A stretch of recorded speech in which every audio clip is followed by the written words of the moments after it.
all your works and your thoughts of very deed. A brutish man knows not, neither does a fool understand this. When the wicked spring as the grass, and when all the workers of iniquity do flourish, it is that they shall be destroyed forever. But thou, Yahweh, art most high forevermore. For lo, thine enemies, O Yahweh, for lo, thine enemies shall perish. All the workers of iniquity shall be scattered. For my horn shalt thou exalt like the horn of a wild ox. I shall be anointed with fresh oil. Mine eye also to see my desire on my enemies, and my ears to hear my desires of the wicked that rise up against me. The righteous shall flourish like a palm tree. He shall and be out of the land of Egypt, out of the house of bondage. Thou shalt have no Elohim before me. Thou shalt not make unto thee any graven image, any likeness of anything that is in the heaven above, or that is in the earth beneath, or that is in the water under the earth. Thou shalt not bow down thyself to them, nor serve them.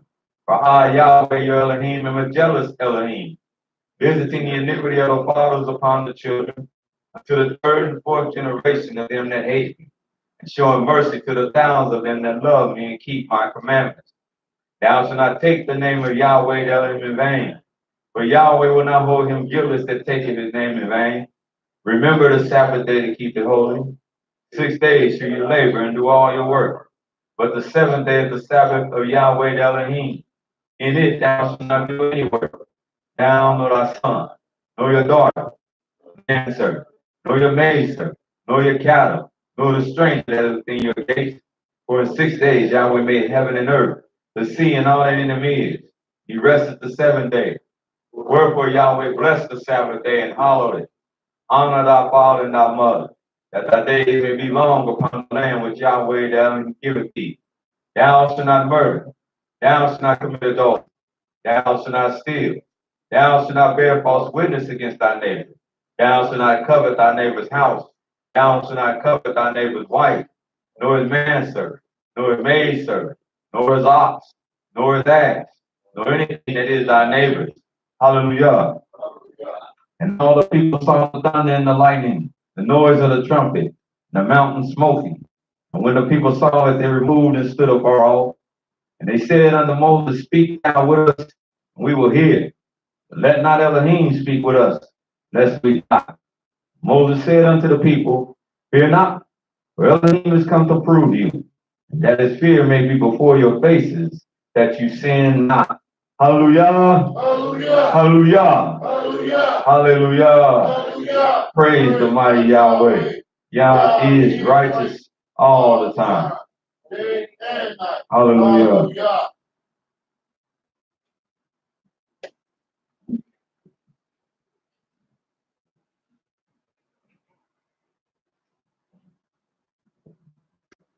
Are there any comments this week at this time?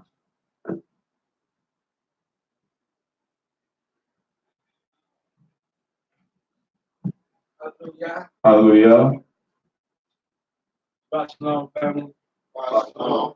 First and foremost, I'd like to give honor and praise to the Holy One of Israel, the one who made the heavens, the earth, the sea, and all that there is, the one who gives everyone life, breath, and take it at the same time.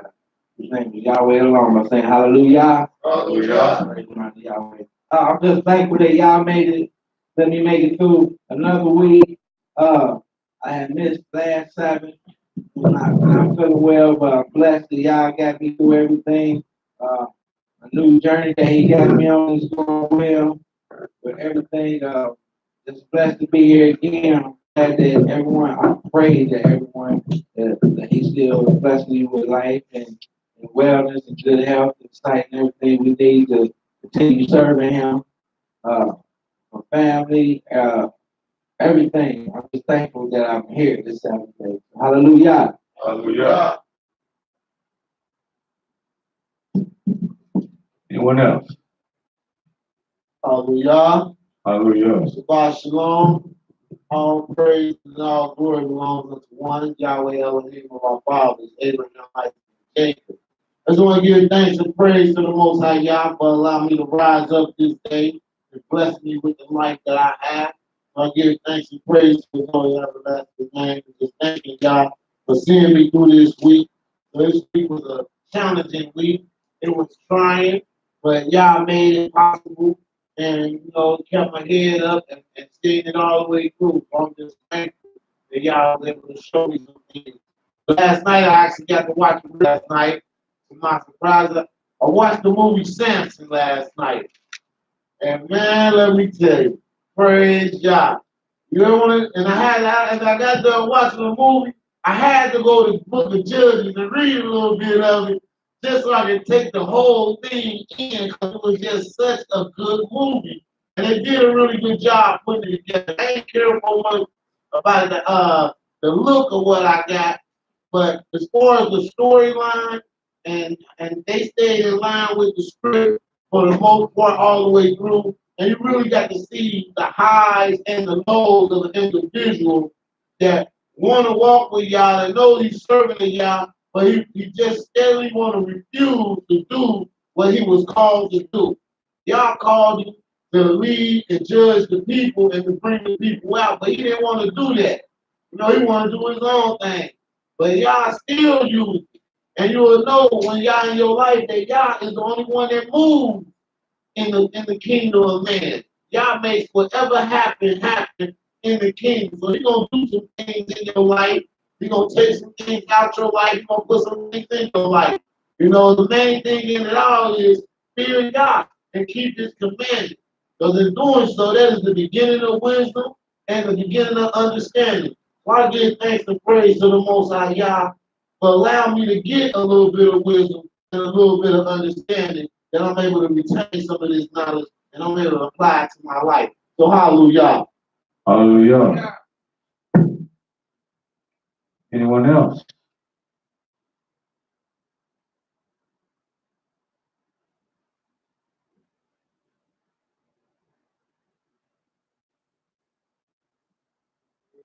Well, I praise the Almighty for, as I said earlier, His wonderful kindness, His goodness, which He has bestowed, being there in everything, being near,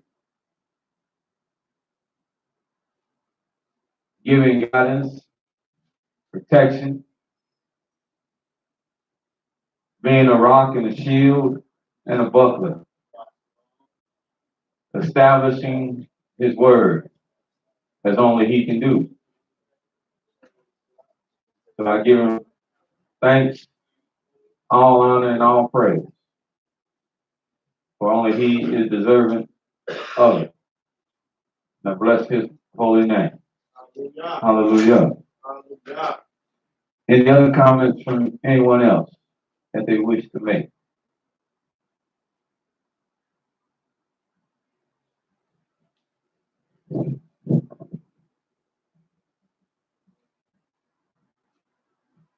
No time like the present.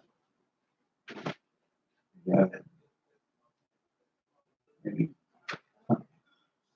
Any questions from anyone? Move on to that. Any questions from anyone?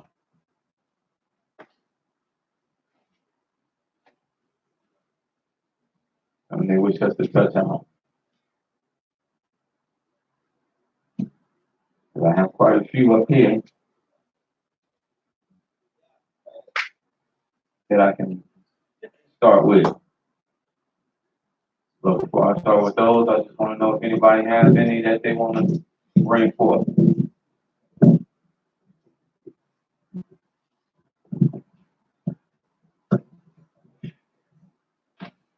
Yes, sir.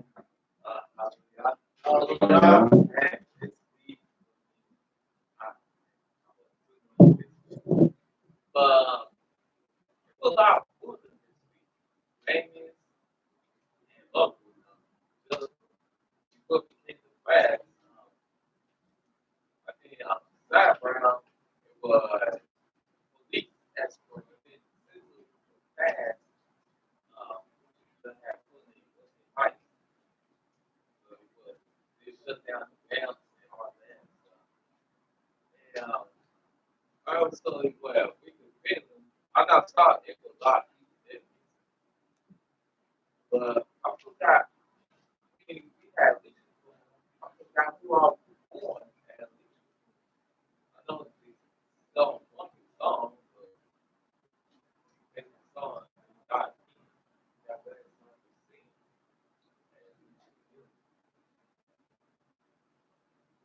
Then also I listened to the exercise about the time off.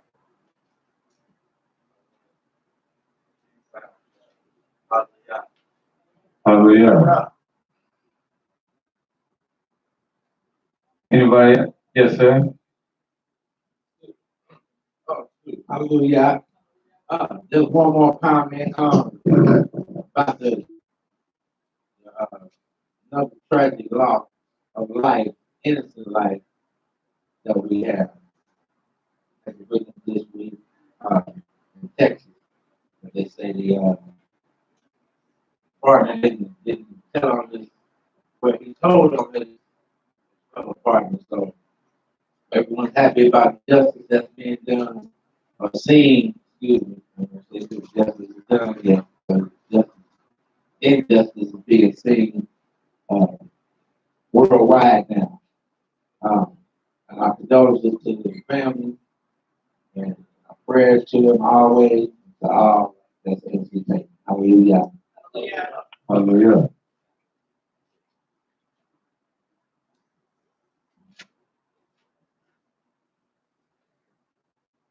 Anyone else?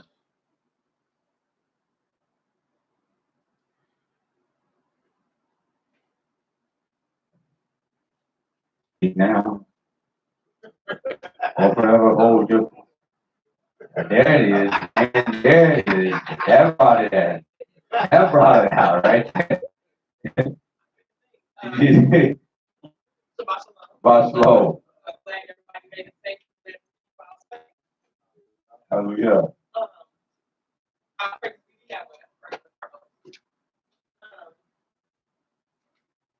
That you got to be the one to do it now because you don't have the time to schedule frame. And so I went from working my 3 little measly days a week, and then working with my kids and homeschool. And now I work the same as we work. I work 6 days now, and the sun up, the sun down, just like and it took a long time to get used to it because I haven't ever had to do this. And so my family would want things, and I would be so tired. They would see me and they would say, "Oh my gosh, she was drained." I'm like, "You just don't know." And so they would counsel and be like, "Well, just go get some rest." I'm like, and I go home and get some rest, but it's been enlightening to see the witness. And I'm getting used to it. So praise God for this strength. Getting me through. I'm just about almost there where I can handle it. Ooh, it's a lot. I just want to give it back. Yes, it is. Yes, it is. Yes, it is. Hallelujah. Appreciate it. Appreciate it now, brother. That's why I'm with you, baby. in this society, that's why the mortality rate is so different. People don't, especially in this society, especially with, we're gonna work that into one of these questions. Yes, sir. This is the country, the only country that I know that when somebody dies, it take them 2-3 weeks to bury them, and then they put on the showcase for them and change the outfit on a dead person. I'm thinking to myself, that's gotta cost them a lot of money. Everybody else, when you die today, tomorrow you being cremated and buried. I don't quite get it. Even the Mexicans asking me that. They said, "What's up with this?" Every time you turn around, it's like some kind of show that they do. He said, "No, you're dead. Put them away." And they've been throwing questions at me all week, like, "What's wrong with these people, man?" I said, "Hey, this is the Queen mean to stole it, I guess, man. I don't know. You know what I'm saying? But it don't make sense for you to have a showing. You change the person's clothes. She changed 3 times. Yeah.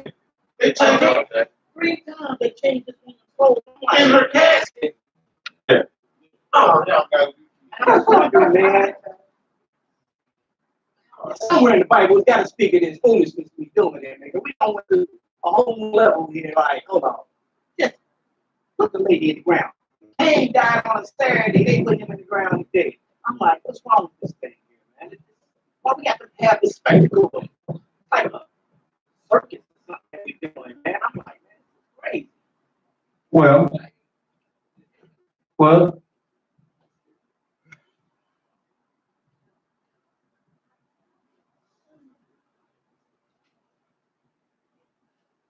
Chris says,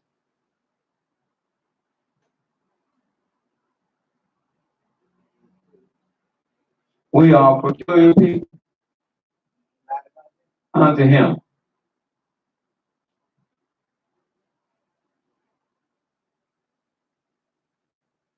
Now, we're going overboard with the changing of clothes and stuff like that. But we, even in death, just as in life, especially amongst people we have hold in high regard. Somewhat what Ben said, especially people we hold in high regard.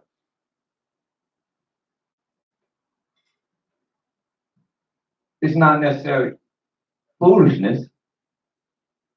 It's just if you can, you do. And people that we hold in great regard, they go to great lengths to celebrate. Go to the book of Genesis. Now, I don't want no 5-hour funeral. If you catch them trying to give me a 5-hour funeral, look, I'm telling you now, I'm landing. I don't want too many people speaking, so my funeral ain't got to take. I'm a simple man. I'm living, not too many people gonna be speaking. So y'all get in and y'all get out. Because that's how I am in life. You get in, you simplify this thing. But if you can and you do, and that's the kind of status one holds, then that's something we have done. You got Genesis Yes, sir. chapter 50.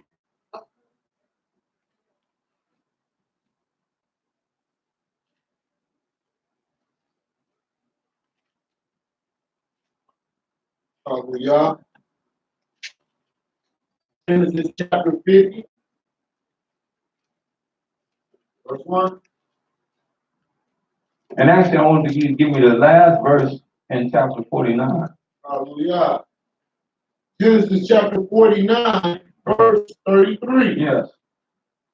And when Yaakov had made an end of commanding his sons, So we can see who this is talking about. When Yaakov had made an end of commanding the sons, he gathered up his feet into the bed mm-hmm, and yielded up the ghost he expired, and was gathered unto his people. he passed away. After he gave out all his last instructions and everything, and that's what the Almighty tends to do. This is one of the also ways of the death of the righteous. He's able to handle all his business. Like the Almighty told Hezekiah, I'm going to give you added years so you can go and handle your business. Get your house right. Make sure your house is right. Almighty, he don't even stress his saints. He don't stress them even in death. He let them go to death with a clear conscience, a clear, clean spirit. I've laid it down. I've told everybody, so there is no confusion. Unlike with certain aspects where people don't leave nothing. Now everybody back here fighting like Hatfield and McCoys. And I get that money. I get mama's chair. I get daddy's TV. But I get it. All this confusion and madness because everything wasn't laid out. But when you see the righteous, they let everything out. They let everything out. And when you see people who know how to handle their business, huh? Right. See, this ain't no white folk thing. People that know how to handle their business. They lay them to rest. Next week, everybody goes to the lawyer's office. He sit down. He break open that envelope. He pull it out. He say, "This be the last will and testament of Mrs. or Mr. So-and-so. To my first son, I leave. To my second son, I leave. To my third son, I leave. To my daughter, I leave. To y'all over there, I don't leave y'all nothing." Because they handle their business. Abraham did it. Isaac did it. And now Jacob is afforded that luxury. And after he does that, that's often the last thing. And that's still the spirit of our people. I've been around enough deaths in my family. That's why it's important. If somebody is on that bed and they call for you, if the Almighty don't restrain you, if they call for you, get there. But if they on that bed, then that is what they trying to relieve. They trying to get off or take care of that last little bit of business that they have to take care of because they know they going away of all flesh. So if ever faced with that, get there. Get there. Now let's pick it up in 50:1. Hallelujah. And Joseph fell upon his father's face. He fell upon his father's face. And wept upon him and kissed him. Mm-hmm. And Joseph commanded his servants, the physicians, to embalm his father. And the physicians embalmed Israel. Now, how he thought this was something that was unclean because Joseph was a righteous man. Joseph was of Yahweh, even though he lived in Egypt. He kept the ways of the Almighty. And he thought this was something unclean, an unclean practice. He wouldn't have done this. He wouldn't have done this to his father. He wouldn't have sent his father to the Almighty unclean, but it wasn't unclean about it. So he commanded the Egyptians to give his father burial at the Egyptian manner. Embalm my father. Preserve him. Let's do it. And 40 days were fulfilled for him. And how long? 40 days. How long? 40 days. 40 days. But that's not what it's saying. They already embalmed him. 40 days were fulfilled For him. for him. For so are fulfilled the days of those which are embalmed. And the Egyptians mourned for him 80 days. And then they mourned for him how long? 60 days. 70 days. They had processions and mourned for him and had ceremonies for him for 70 days. Our sister, what? 4 days? 2 weeks? Here's 70 days. 70 days. Because that's how great he was. And the greater the man, the greater the person, the more impact they had on life and society, the more they tended to be celebrated. Because you just lost something that's a treasure. They just lost something in Israel. In Israel, they lost Israel, Right. who wrestled to get the blessing that they would be recipients of. He was great. Yes, sir. Oh, God. He was great. He was deserving of all the things in truth and sincerity that they could do to celebrate him. And they celebrated him for 70 days. They mourned Moses. They mourned Moses for 30 days. The greater the man, the greater the woman, the greater the hoopla. Maybe my man, although he was prisoner of war, maybe he just wasn't as great as the Queen of Soul. And maybe it's the two different cultures. That's our people. Although you had some other nations sprinkled in there, they didn't know. Like they said, I watched some of it. They didn't know what they was in for. When the church got the, when the church got the condone, got the cutting up, singing, huh? They broke it out and that choir got the, and they started singing and and they was doing their little the holiness. And the white folks said, hey, what is this we don't walk into? We don't do that. Because at McCain, they was, they just did they look, which one? No. As I said, different people, we cut up. We the ones who turned it from a funeral to a homegoing. It was funerals. No, we refrain. No, homegoing. Now you got drum. Is the concert in there or what? Yes. We do our best to try to make the dead get up and rise up. They're gonna run out of that happen. But we do our best to make someone know. Hallelujah. But we want to celebrate. The days of mourning, you're gonna have that. But we want to celebrate. That's what we turn it into.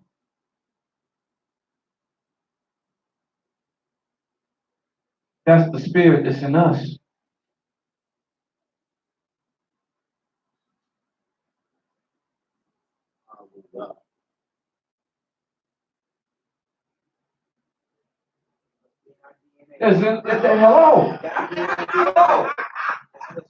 Hello.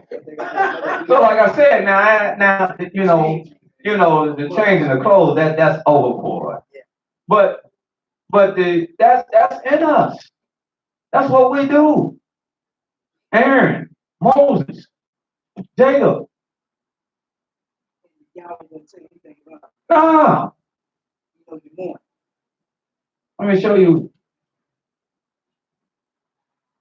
what the Almighty said. Mercy. And I'm showing you people of Yah. I'm showing you people of Yah. And how they was mourned. This ain't just to mention no entertainer or no singer or nothing like that. I'm showing you people of Yah. Now they're mourning like that because the industry and what they do, who they was. You're talking about people worldwide and impact. And a lot of them, and a woman like her, nothing less.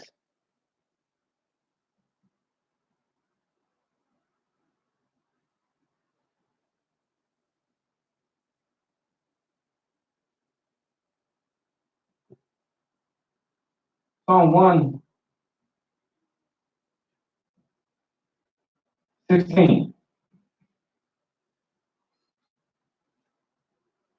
Psalms 116. Hallelujah. This verse 15, read that. What do you think they do? Especially in the righteous. Especially among the righteous. When you start talking about righteous people, people of Yah. Look at what Psalm 116, verse 15 say.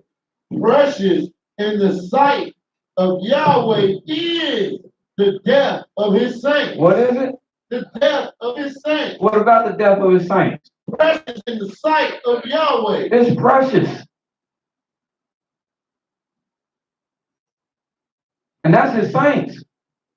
So what you think the Almighty give instructions for? How you think He gives instructions when the death of his saints happen. They get honored.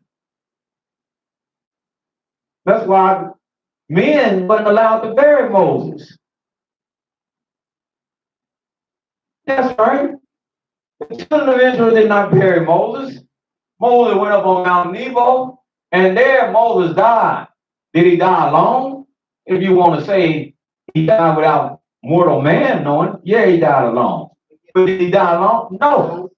Because the Creator and all the angels took Moses and buried Moses and put him in the sepulchre, which no man knows even to this day.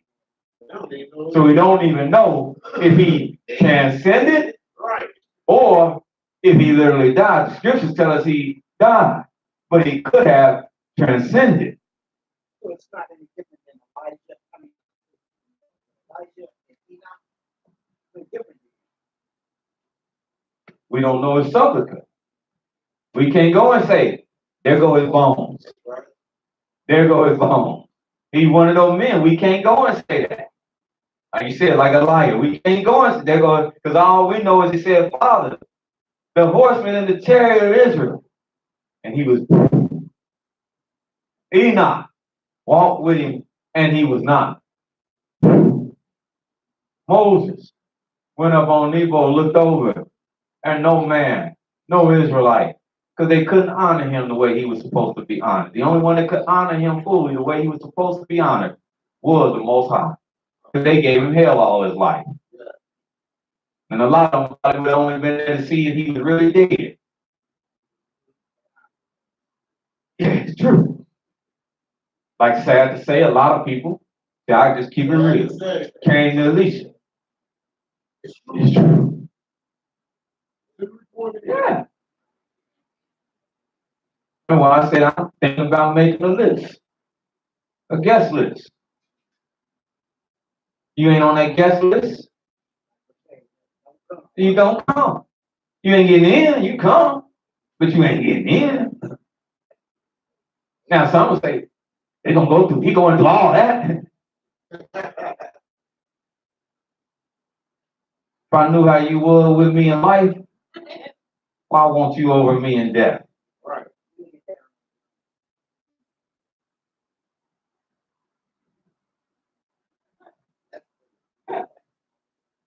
And I don't feel no way about it because that was the spirit of Yah with Moses.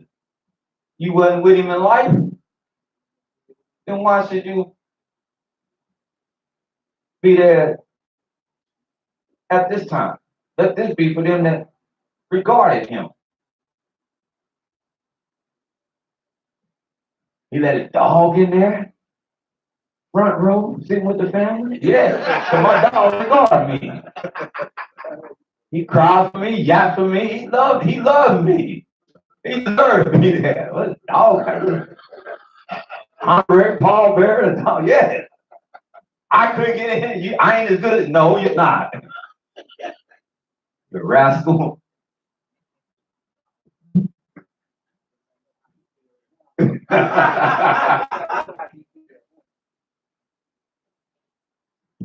So yeah, to celebrate, yeah, that's what's in us.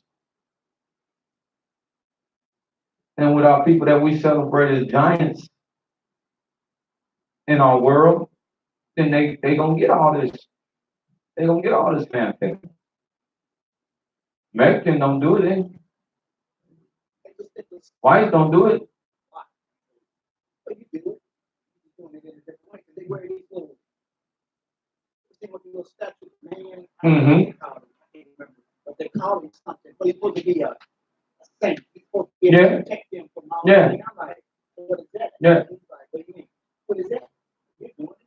So we, like I said, it's about knowing people. We know who we are. You understand why we do what we do? Yeah, we have a part. Huh? We have a party.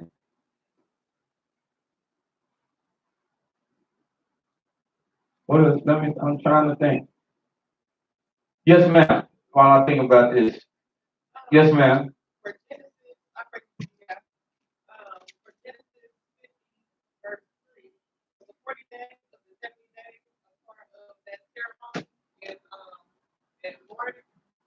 40 days was the embalming. Uh, That's how long it okay. took to put everything in, spices, oil, recondition his body, and everything. That's why I said so for the 40 days. Read that again. So the 40 days.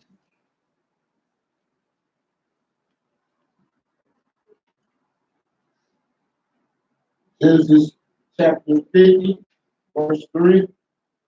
And 40 days were fulfilled for him. For so are fulfilled the days of those which are embalmed. And the Egyptians mourned for him 60 days. So it could have been wrapped up within the confines of, but the embalming process itself was 40 days. Let's, Chemicals. okay. That work a lot. That work more high speed and everything.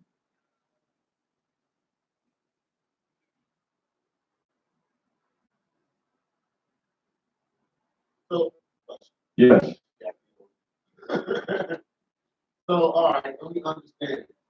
So the 40 days, as you said, that's how long it took for the embalming to set in the body, or just for the body to take the embalm? That was the whole process. Oh, that was the whole entire the embalming, the spicing of the That was body. the whole process. Okay. You can go and read Wrapping the about body up. Okay. because what he is receiving actually, tell you the truth.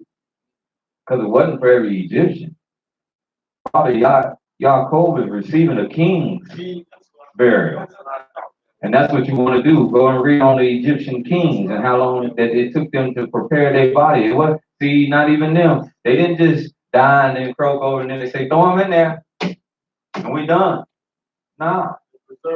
They went through a ritualization. They went through ritualizations of preparing the body and doing this and doing that and getting the body prepared, getting the sarcophagus prepared, getting the place where they're going to put it prepared, wrapping it up properly. These were all ritual things that was to be done. Prayers said over it. If the prayers was given, Joseph was giving them, but prayers said over it. This is an extensive process that you're coming. It ain't just you stick something in there, draw out the fluid, and then stick something back in there and blow it back up like what they do at the funeral. Nah, what they was doing went into great depths, and only certain hands touched that body. So as I said, what he receiving is a king's burial. Oh, God. Yes, Father Jacob received in Egypt an Egyptian king's ceremony. Because a poor man in Egypt, he didn't get that. He got buried, he died, he got buried, he thrown. This is relegated for high class society.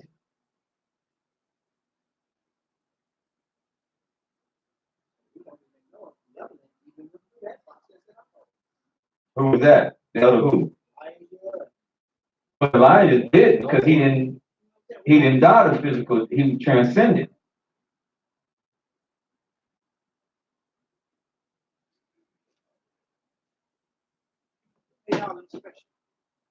Hmm? If you look at Job on down, Elijah, everybody else, Abraham, Moshe, what made them men special? Yeah, I understand that. But They were what made them special, they were saints. That's why I had to read that song. Read that song 116 again. Oh, God. See, we trying to get there. And they be talking about Saint Pius, Saint Gregory, Saint Bartholomew. Ain't nothing saint about them. You got to know what it is to be a saint. These men were saints. Saints. They were and are truly, with no question, servants of Yah in every aspect. Not only did they wear the title of servant, see, Abraham wore the title of Yahweh's friend. How many men you say that about? Hello. Moses wears the title of the most meekest and humblest man in all of my house, says Yah. His servitude was, you can't question it. Elijah, most dedicated, great prophet, took on all the challenges of false prophets, took on it fearless for the Almighty. 70 prophets confronted him. All y'all wrong. Call on your deity. See, what these men did is unwavering. Hey, a man who was perfect in his generation and eschewed evil, hated evil.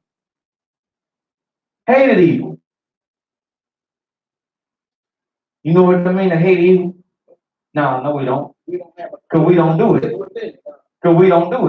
The things that we tolerate in our midst, these people wouldn't tolerate. That's what it means to hate evil.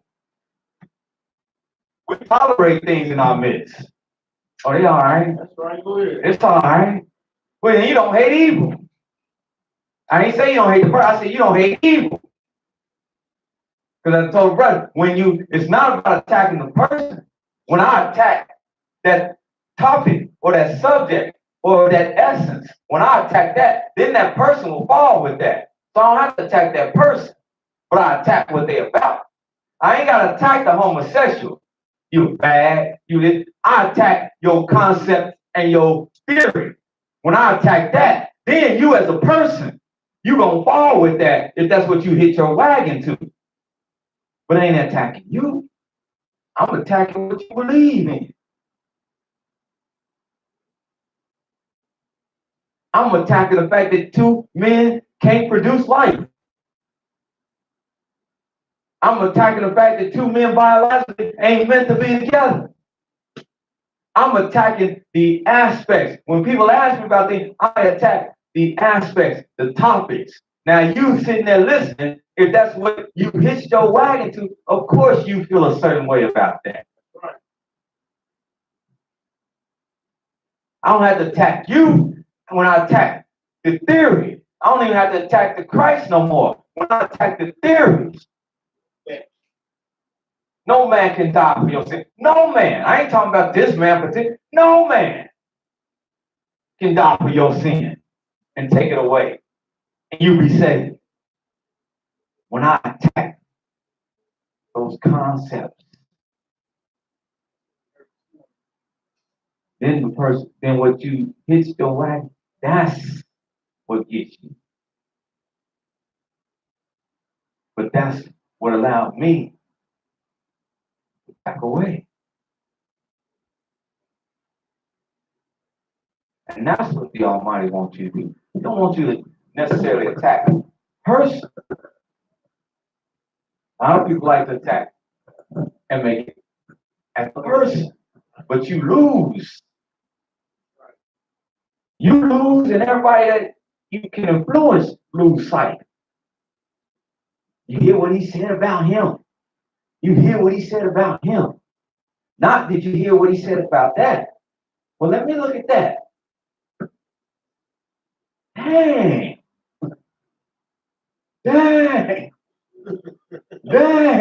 Now they can start questioning that same person. They can do your work for you. They say, it is here. I got a question. That's the lingering effects. I ain't got to call your minister stupid, crazy, nothing like that. I'm going to attack the concept. Now you do my work for me. I got a question. I was talking to this Israelite, and he said, right here in the book of Exodus, bam. Now the minister's like, huh? Yeah, I talked to him again the other day, and he said, now, he's like deer in the headlight. Who you talking to? Now, all he had left to do is what? Attack me. Whoever that is, you tell them they got the devil in them. All you do is attack me, but he can't come back with nothing to attack and address the subject.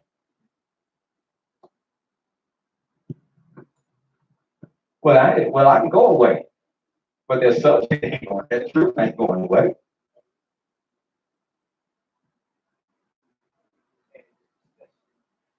Like they said, when you think about what's going on with the streets, I think the Bible says something about who's a trusted man, something like that. Yes. You kind of look at it and what that's for. I said, if you know why you put your trust in this, he's a man, just like anybody else. You just, and for some reason, man, she got this look on her face like, I said, but you can trust a woman, a baby, this, that, and the other. But look at the man.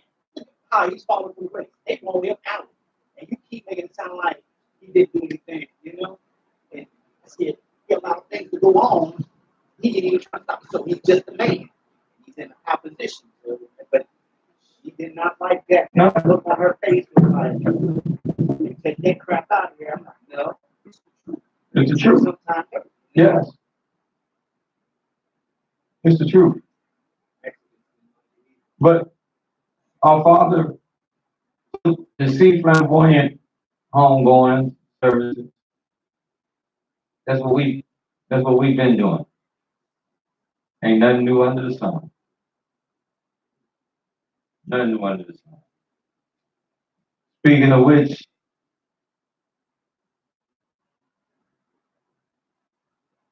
got several questions and more comments for that. A question from anybody.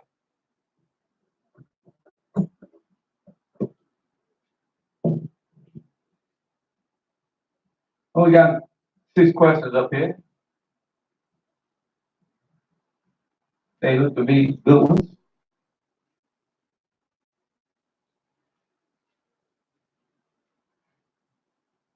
It says, first one, how, oh boy. Yeah, get ready. Oh boy. You heard that old boy. Know what we're going. Oh Get boy. ready.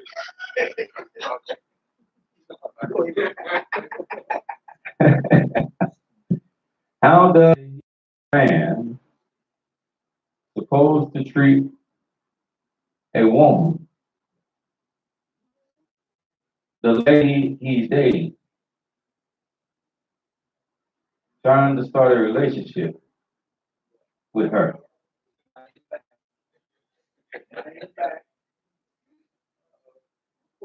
Number 2, what are the feast days and what are they for? Number 3, please explain day and night.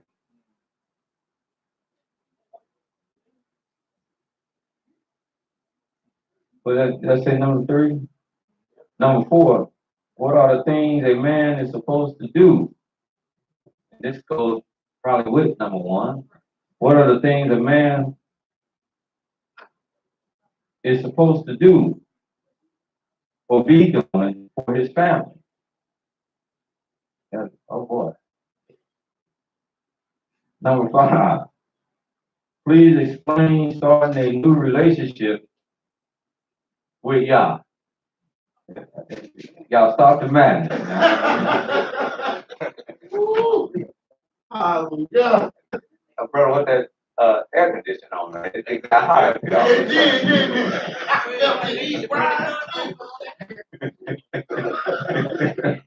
Put this on high.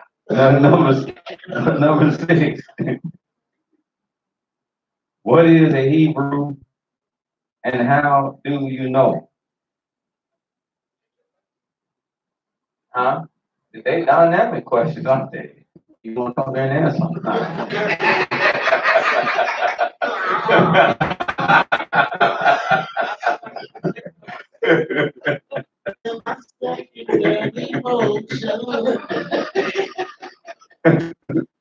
It's a great day not to be up there.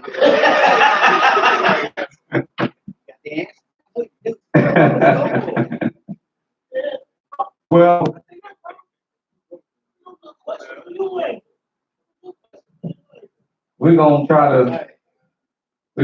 to put these in some kind of order that is sufficient. Hallelujah.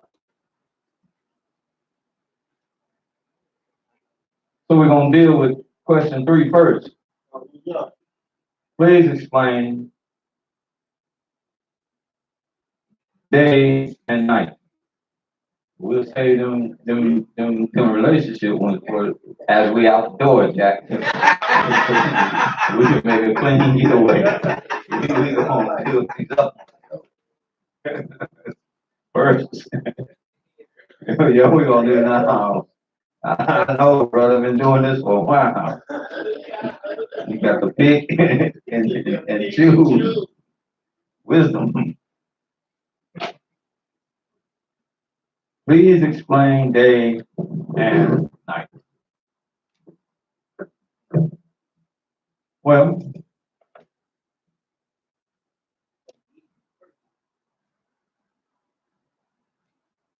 to do that,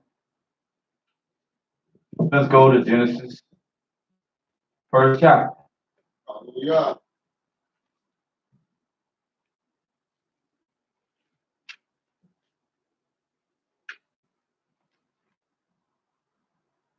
We all admit. I said the other night, me and my son, we watching the news, and it came on real late.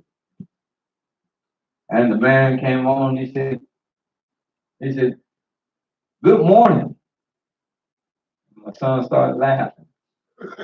It was pitch black, dark night. He said, "Good morning." My son said, he just started laughing at it. I said, "Son, I know, you know, they don't know."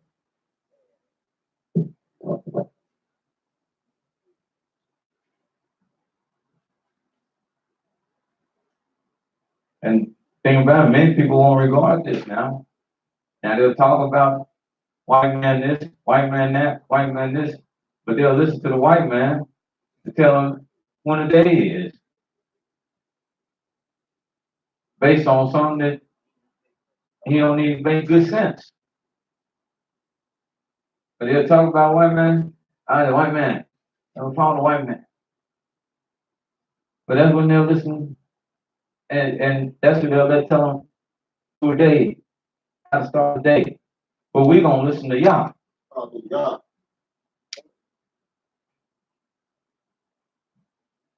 We gonna listen to y'all. And what do y'all say? Don't have to go far. Don't have to be no great scholar. Don't have to get all in depth in the book. You just start right here. As I said one time, a conversation on the phone with a brother about day and night. And for full disclosure, let me tell you, when day and night was first talking to me, because I had a messed up mind, I rebelled.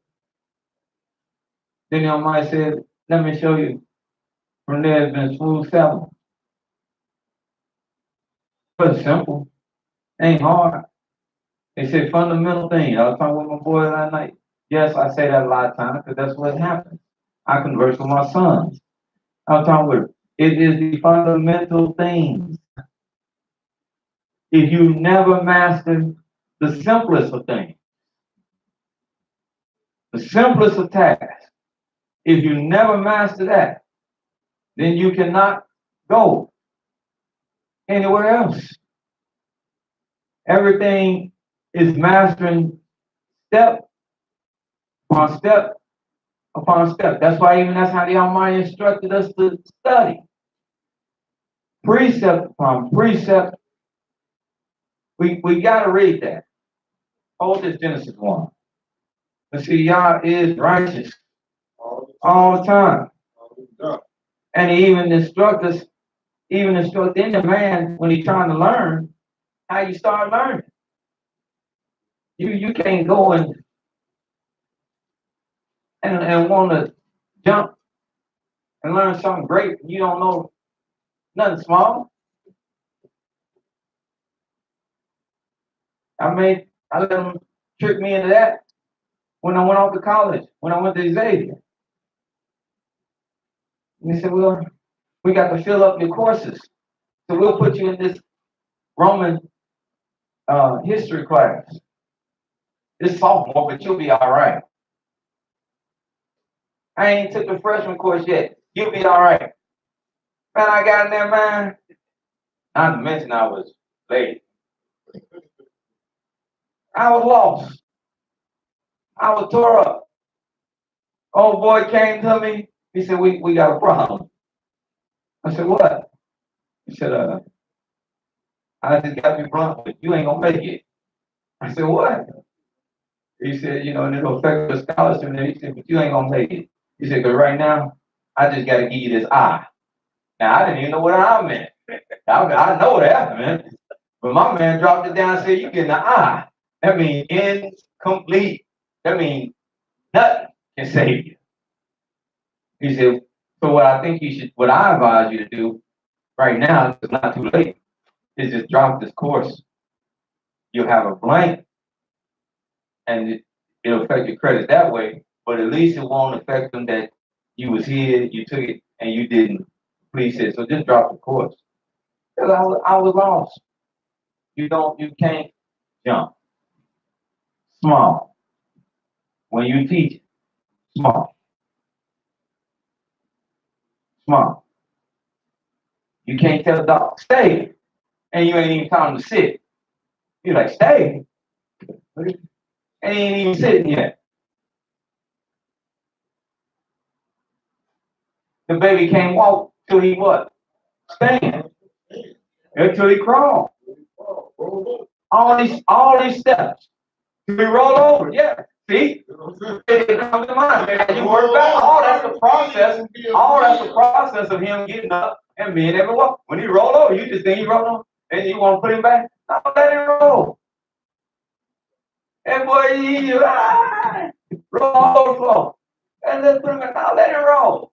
I don't care if you roll all the way down the hallway. He'll be all right. You roll back up.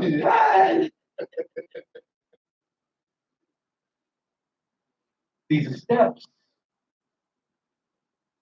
These are steps. And until he masters the first one, he won't correctly get to the second. And that's why the Creator says in Isaiah 28 and 9. Whom shall he teach knowledge? See, that's why everybody ain't no teacher. There ain't no teacher just because and I ain't talking about just teaching scripture. I'm talking about everybody ain't no teacher. Everybody ain't no coach. Everybody ain't no instructor. Because there's more to it than just barking out something or regurgitating something. When you teach, you have to teach.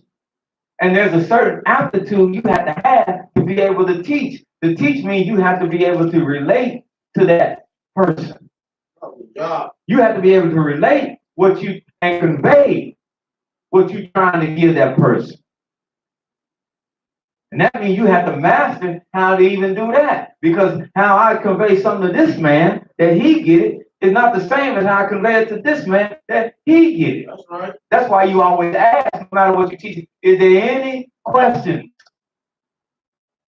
Don't just take it that everybody got it. Because you laid it out there. And then after you do that, then the onus is on the room to come back. And if somebody have questions, say, I got questions. After you introduce that to them, if they don't sure up for themselves, then that's on them. Because you got questions you didn't understand, then you ask it. But you have to afford them that. But it takes a certain aptitude to be able to instruct, to be able to teach, to be able to guide people. And that's something before he became a leader. He was good at following. He was good at taking orders before he could give orders.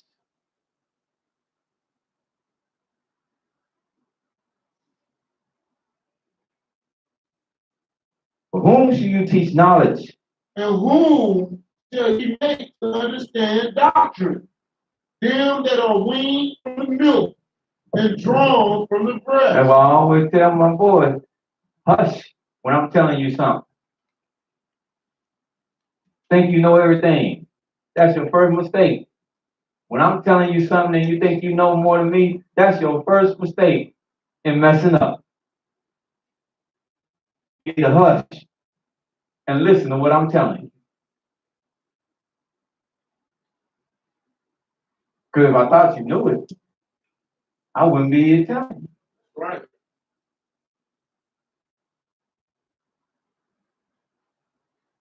Make yourself like a baby and be quiet. Oh, God. Absorb this.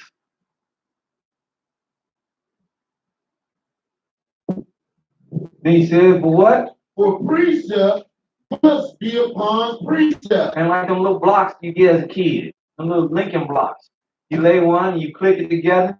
Them little Legos, you click them together, block on block on block, and you build things. Next thing you know, you done build something. Right. Huh? I love them little Lego boys. That was my favorite toy, them little Lego blocks. I be building all kind of stuff. Even if it wasn't nothing, I built something.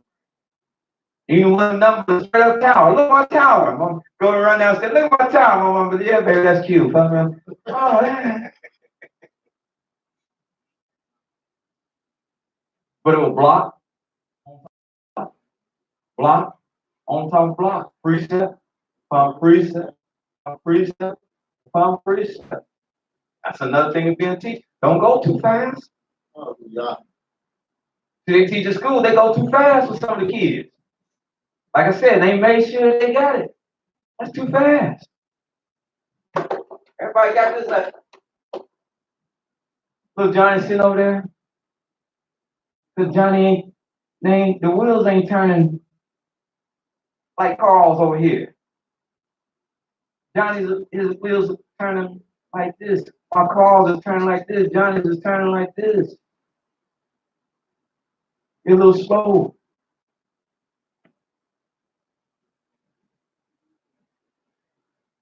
Got to make sure they got the precepts.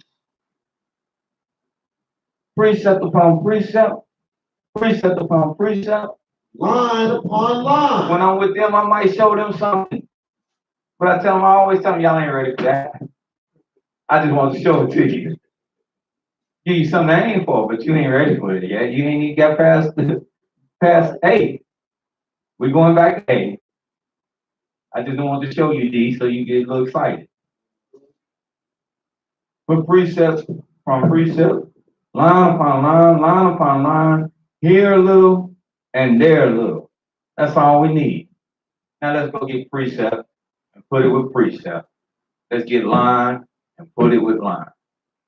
And we'll find out if we master it. It's not so complicated. Let's go to Genesis. Hallelujah.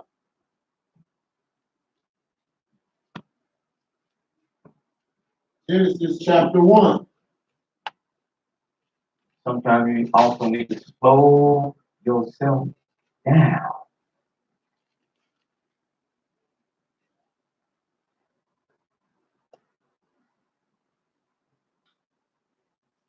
Verse 1. Hallelujah. In the beginning, In the beginning. Elohim created the heaven and the earth. When's the beginning? Huh? That's the start. Right? Right. In the beginning. You're baffled looking. That's why, see, this is how we teach it. Dark or light. It didn't say none of that. It just said in the beginning. It didn't say, it ain't said nothing yet about darkness or light. It just said in the beginning. In the start of everything. Heaven and earth. Then you said nothing about that yet. That's what I said, slow it down. In the beginning. Slow it down. Let your mind start thinking. Like I said, this is teaching. Let your mind think. Stimulate your mind. When is the beginning? This is just the beginning. The start of all things. Night or day or We don't know when it is. We just know it's the start.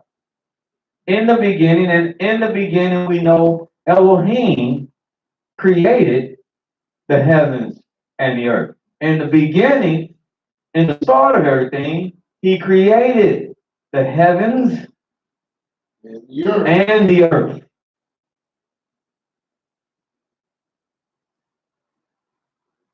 And the earth, verse 2. And the earth was without form and void. The earth was without form when he created it, and it was void. I'm going to slow walk this today. Oh, God. Because now, this theory about, well, there was people living before Adam and Eve. Where were they at? Where were these people at that was living on planet Earth when the earth was void and without form? When nobody. When you can't live on it because it has no form to it. So where were these people at? Do you see understand why I'm slow walking this now? It will dispel, like I said, not attacking the person, I'm attacking the theology. When you allow yourself to be taught, you're going to dispel a lot of things that people can come up with. Because I don't need to go all over the book. This is the only thing I got to ask you if you subscribe that. Where were they at? Where did they live? It couldn't have been no existence. Because the earth was again what? Void. It was without form and void. Empty and without any form. And it was like this in the very beginning. And what? And darkness. Now darkness was upon the face of the deep. So it's without any shape, any continuity.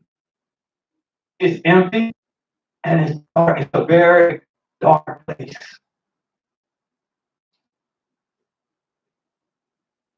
The spirit of Elohim moved upon the face of the waters. So the spirit of God had to come and start moving upon the face of the waters.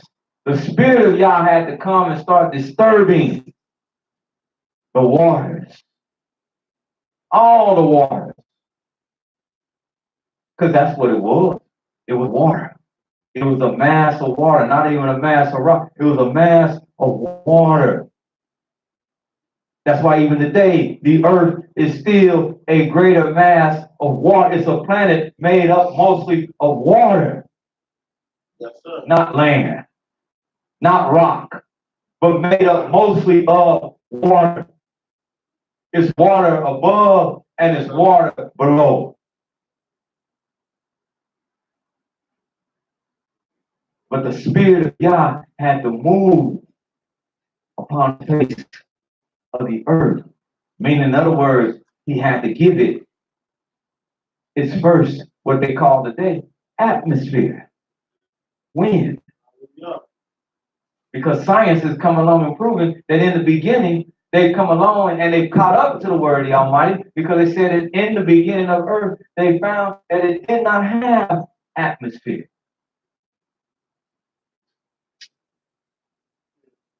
And if you don't have atmosphere, then you don't have barriers. See, the wind is also a barrier. See, that's why I said the Almighty is great. He's the first teacher. And what I said, if you let him take you to school, you can sit down with people that go to school. These scientists. Because they catching up to the word of Yah.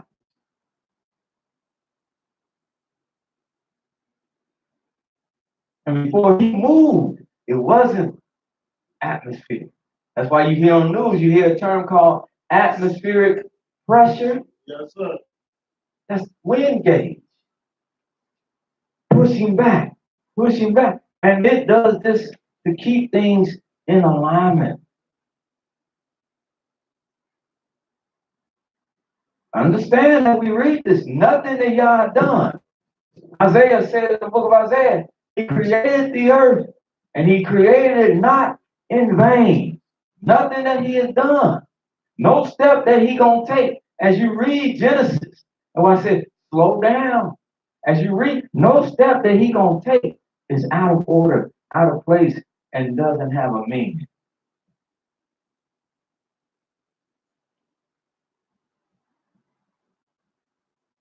Verse 3. And Elohim said, let there be light. Let there be what? Light. Now he's given it an atmosphere. Now the next thing he must establish, he says, let there be light. And there was light. And there was light. Go ahead. And Elohim saw the light, And when he saw the light, that it was good. he declared that the light was good. And Elohim divided the light from the darkness. And Elohim called the light day, and the darkness he called night. Now, let me real quick divest and go to Isaiah 45 and 18. But if you trust in the word of Yah, you won't say that there was man here before Adam and Eve. Not if you can understand line upon line, precept upon precept. Because the Almighty is going to call that a lie. Because look at what Isaiah wrote in Isaiah 45. 45. Yes. Isaiah chapter 45. 17 and 18 verse. Hallelujah. But Israel shall be saved in Yahweh with an everlasting salvation. That's why we start putting our trust in him. Wholly in him. And letting him show us things. And letting him magnify his word. And letting him give out his truth. He said, you will be saved with an everlasting salvation. Ye shall not be ashamed. You won't be ashamed. Nor confounded world without end. There is no time you'll be confounded or ashamed if you lean not to your own understanding or the understanding of men who would desire to take you away from the Almighty Yah. If you lean to Yah. And then look at what he says in verse 18. For thus saith Yahweh. For thus says Yahweh. That created the heavens. Who was there in the beginning and created the heavens. Who else don't know better than him? Who created the heavens? Elohim himself that formed the earth. Elohim himself who formed the earth and made it. He hath established it. He established it. He created it not in vain. He didn't create it in vain. He formed it to be inhabited. He formed it for the specific occasion for it to be what? Inhabited. I am Yahweh, and there is none else. He formed it to be inhabited. Meaning first he had to form it, then you could put inhabitants on it. But he had to form it first. Because that's why he got it all together like he wanted it. And the last thing he did on the sixth day was then form man. And put him there. And put him in charge of all that he had created. And then he rested the seventh day. Let's go back. Genesis 1.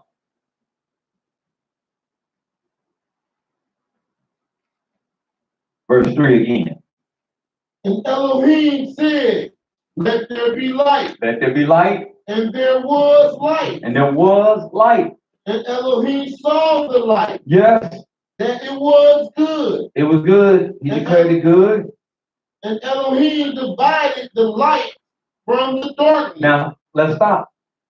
He made light. Darkness was already his. He called out light. And he saw both of them. He said, the light is good.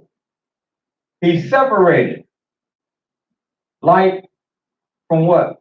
So we got how many things? Two things. We got light and we have darkness. Right? Right. Keep going. And Elohim called the light day. Now I want somebody to tell me what is day.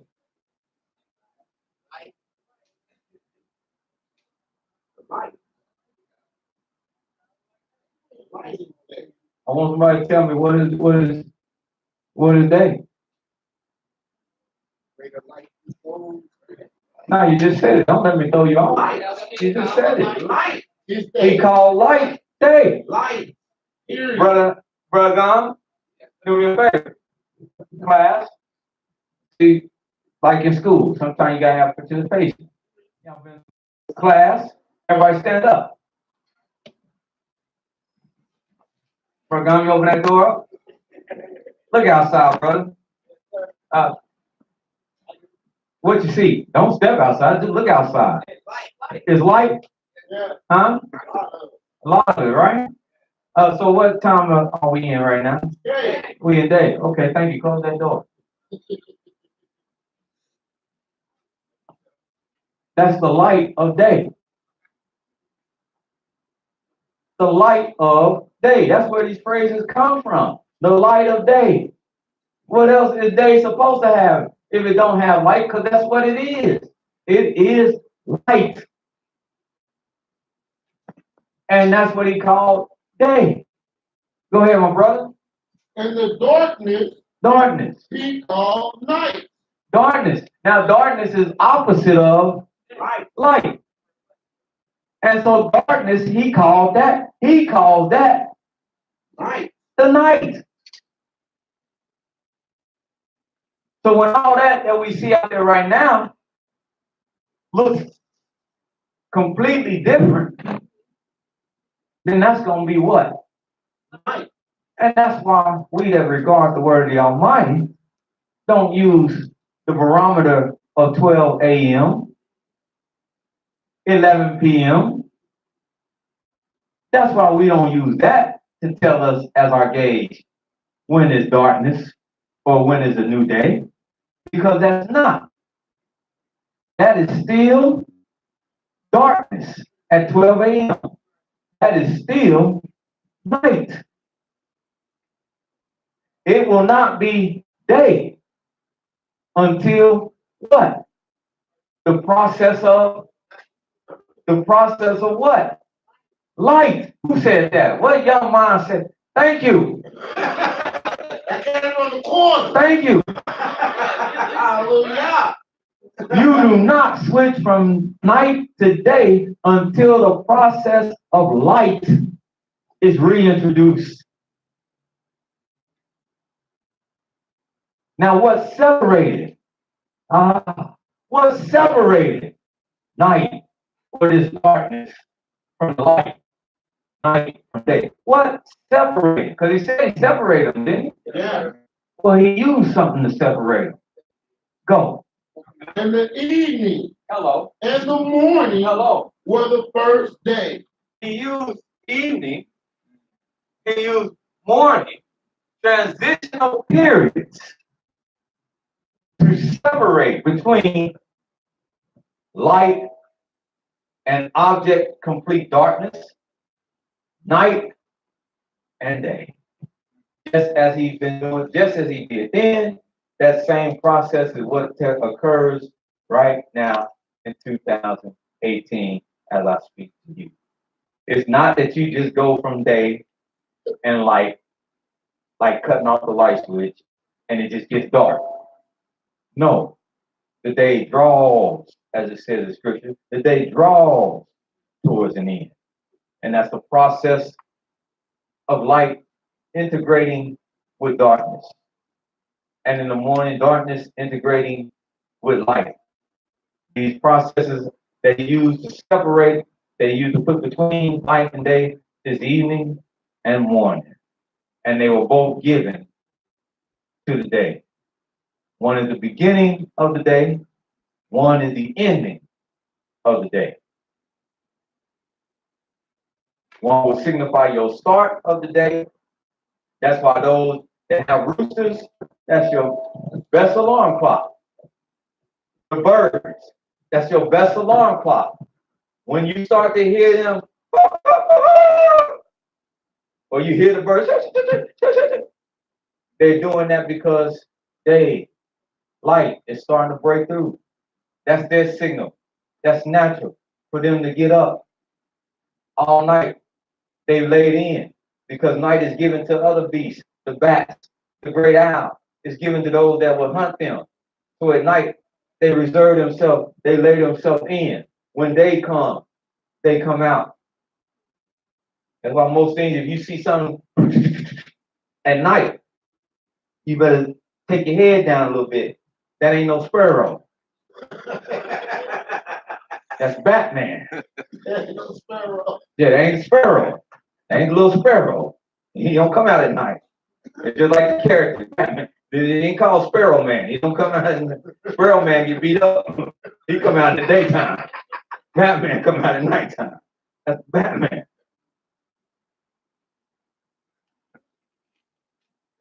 See, all you gotta do is look at nature.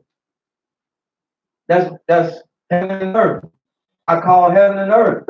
That's all I gotta call when I teach this. I call heaven and earth to justify me.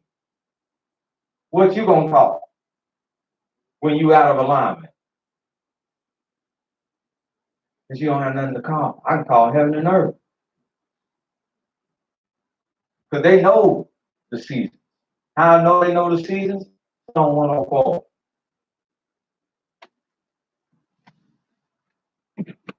Like I said, told the woman that if you paying money to go to the zoo to see the lions, let me give you a hint. Pay your money and go about 6:30, 7 o'clock, or late in the day, depending on what season you're in. Because if you paying your money to go and see them and it's middle of the day, you're going to be sadly disappointed when you get there and they just laying around, yawning, and taking a nap. Because during the day, they're not going to be active. But as evening draw on, and it don't matter whether it's winter or summer, as the day ends, guess what they're going to start doing? They're going to get up in that little enclosure. They're going to start pacing around. They're going to start growling. They're going to start moving. And they're going to do so because Psalm 104 says in verse 19, He appointed the moon for seasons. The sun knoweth his going down. Thou makest darkness, hello, and it is night. it's day. No, it's night. Huh? No, we've been reading that wrong. Maybe we don't know Hebrew, No. so we can't read that right. He said, "Thou makest darkness, and it is the beginning of Night. day." Well, why are people saying that then? I don't know. I don't know. I don't know why they say it. Why are they saying that when this is saying something clearly different? He said, "Thou makest darkness, and it is called night." God.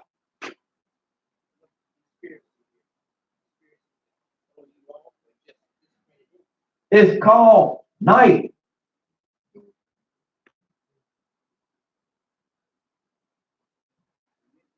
And if you're a survivalist, this is good wisdom. Because if you're out there trying to survive in a while, when it is night, this is what this is telling you. When it comes night, you need to hunker down. Not only if you're a survivalist in the wilderness, if you're a survivalist living out here, period. Right. Because the priests come out at night. That's right. Predators come out at night. They really come out. People do their dirt at night. Or think they do their dirt at night. People creep at night. They think the cover of night insulates them. He said, but thou makest darkness, and it is what? Night. Wherein all the what? The beasts of the forest do creep forth. And see, if you lived around beasts, you would understand this. If you lived in places like Africa and South, you would understand this would make total sense to you. We don't have a lot of beasts, so it don't make a lot of sense to us. But when I take my dog out, he has a decided advantage over me. I'm seeing even greater now. When I take him out at night, he has a decided advantage over me. He'll be in the backyard and his tail will hit up and his head will get, and he'll just get stiff and he'll be looking. He's seeing something that I'm adverse to seeing. I said, what is it? And it can't shake him. I can't see it. From my sight, it's not like his. His is kicked in.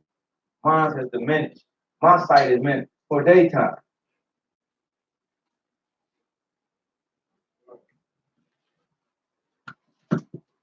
Thou makest darkness, it is night, wherein all the beasts of the forest do creep. The young lions roar after their prey. Yes. And seek their meat from Elohim. The sun arises. But the sun come up. The sun will come out tomorrow. Bet your bottom dollar. Tomorrow. The next day. The sun will come out tomorrow. The next day. The sun arises, and what do them same beasts do? They gather themselves together. They go back home. And lay them down in their den. And what happens? Man goeth forth. Now man can go back out and get to work. And get to his work. And to his labor. And until all his labor. Until the evening. Until what time? The evening. Until the evening comes.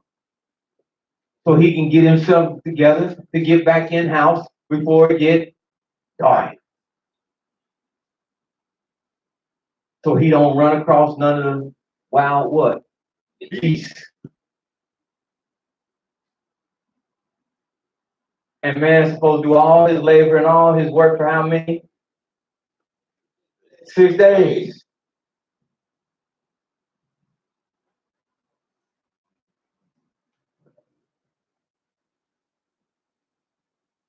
That's day. That's the simplest form of what a day is and what a night is. Because if you accept that, it ain't hard. It's just what the Almighty called it. What everybody else calling it, that's the problem. 12 midnight. Who? Do some research on 12 midnight and see what Joker came up with that. To decide that that was the start of another day.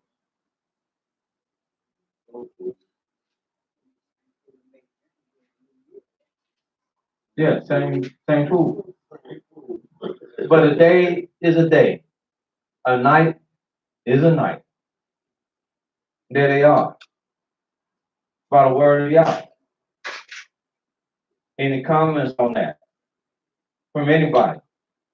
And don't hold on to them.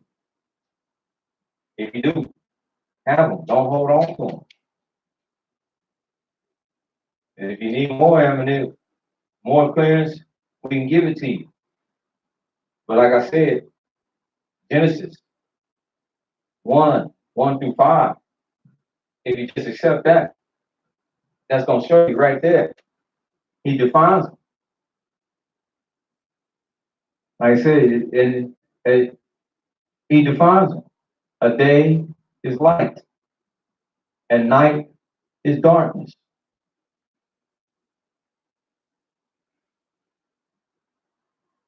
Yes, ma'am.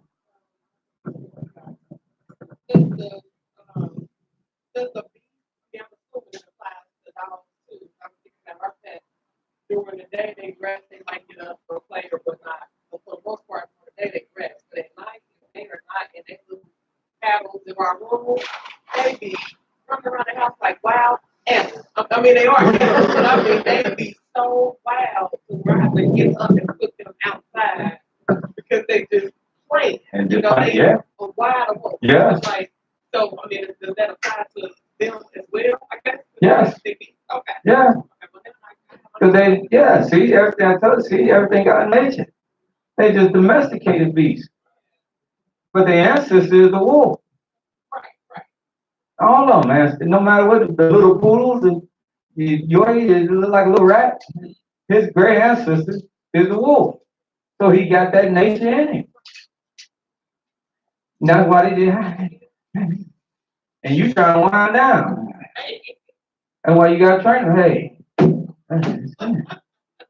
you got to try that nature out and sit down. Man, I'm trying to go to sleep. You know. But that's why they do what they do for you at night. See somebody trying to sneak up in there. While you lay up there, you go out. Yeah.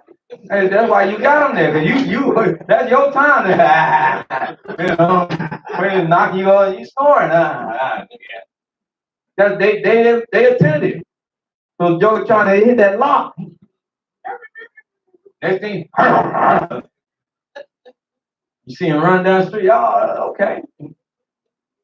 Yeah. And you hope that's how he is. If he laying there like you need to go get you another one. Yes, sir. Hallelujah. Shalom. I was listening to a class this weekend, Moray, and brother said here in Genesis 1 and 14 that 1 and 14 was the day or the time when the lights were born.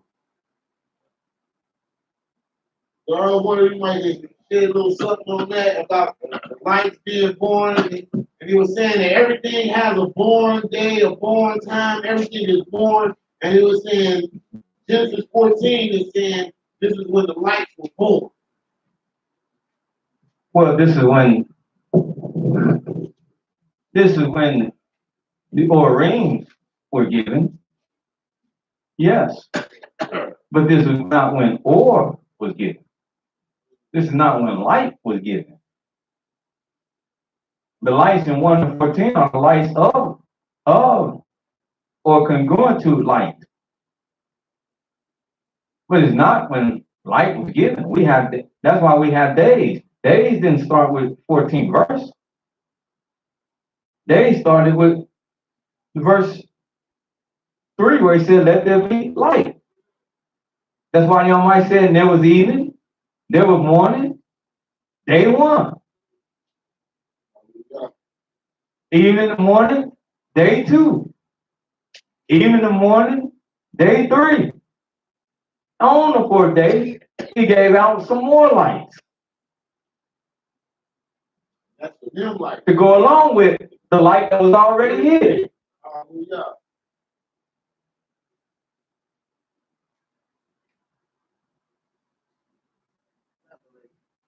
Elaborate.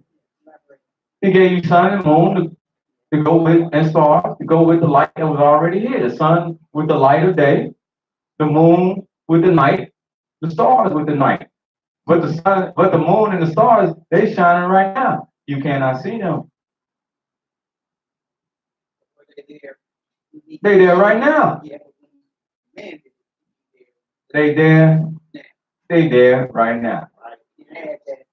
When he put them there, he put them all there at the same time. It's just the sun rules over, just as he said, the sun will rule over the day, and the moon will rule over the night. The stars also, but they're there right now. After the moon waxes great, the moon is out in the morning time with the sun. It's just that its effects is not as great that is without sun. The one that's dominant is the sun. You don't have to look up to see and know the sun is out there. But you look up occasionally as you're driving or walking and you look up, you say, hey, the moon is out. It's 11 o'clock during the day and the moon is out. That's because it's always there. On the other side of the equator. 3 o'clock, 4 o'clock, 5 o'clock, by 5 o'clock, 5:30, it's dark. Period.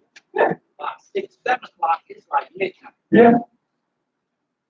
But you see the moon on this side of the world. The moon is out over there. Yeah. What question? Question is, be in two places at the same time. Yeah. So 10,000 miles away. Yeah. Wherever you at is where it's at.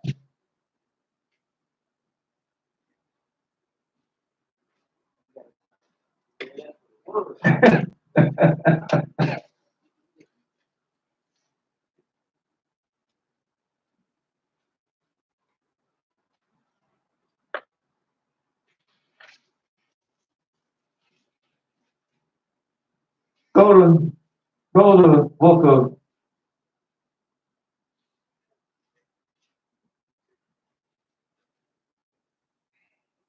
Exodus.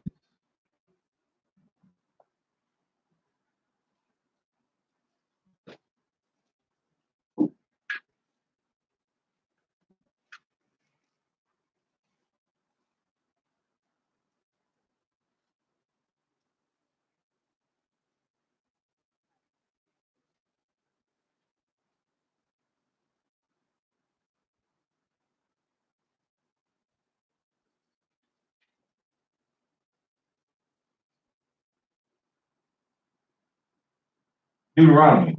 Excuse me. Deuteronomy, 4th chapter. Hallelujah.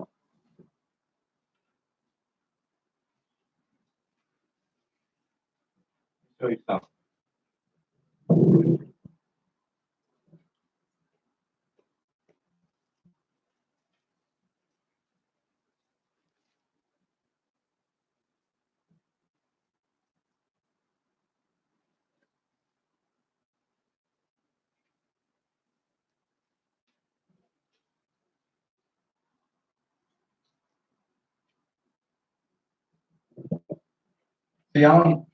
I'm not saying you totally dismiss them or get rid of them, but go back to basics. This equator and all these terminologies, just simplify it. Go back to basics. 4th chapter, Deuteronomy, Yes, sir. verse 1. Hallelujah. Now therefore, hearken, O Israel, unto the statute, unto the judgment, which I teach you for to do them. Hearken, Israel, why don't you listen to this is Moses, why don't you listen to the statutes and the judgments that I teach you to do them? In other words, listen to what I'm getting ready to give to you. That ye may live and go in and possess the land which Yahweh Elohim of your fathers giveth you. Ye shall not add unto the word which I command you, neither shall ye diminish aught from it, that ye may keep the commandments of Yahweh your Elohim, which I command you. There's no need to make up stuff that's unfounded and put it alongside the word of Yah. And there's no need to try to take away things which Yah has spoken and you trying to take them away to make you a point. Then he says, for your eyes have seen what Yah did because of the deity. For all the men that followed the deity, Yahweh have destroyed them from among you. But you that did cleave unto Yah your Elohim are alive, every one of you this day. Behold, I have taught you statutes, judgments, even as Yahweh, my Elohim, commanded me, that ye should do so in the land where you go to possess it. Keep therefore and do them, for this is your wisdom, this is your understanding in the sight of nations, which shall hear all these statutes and say, surely this great nation is wise and understanding.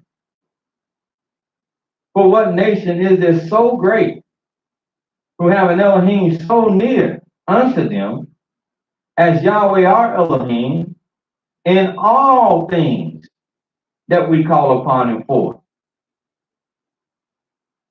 I mean, this book is to be a guide Every aspect of our life. Hallelujah. Every aspect of our life. This should be a guide. Now, because it's some things you won't be forsaking commandment. You won't be breaking law. But it's not good wisdom. And the book is a guide. And what nation is there so great? Verse 8. That have statutes so and judgments so righteous as all this law which I set before you today. Only take heed to yourself. Keep your soul diligently. Don't forget the things which your eyes have seen, lest they depart from thy heart all the days of your life. But teach them to your sons and your sons' sons. That's what's wrong with us. In most respects, we have lost our way. We have lost our way. We have lost our culture. And yes, we as a people, we have a way and we had a culture and we have forsaken our way and we have forsaken our culture. You talk about what the Mexicans do. Well, that's what they do. That's their way. You talk about what whites do. Be they German, French, Italian. That's their way. Talk about what African, that's their way. You talk about what Portuguese, that's his way. What is your way? What is your standard? What is your culture? What is your benchmark? And we don't have one. Yeah, we don't have one. Because we don't know. We got everybody else's, but we don't have one. Because ours is what the Almighty gave us.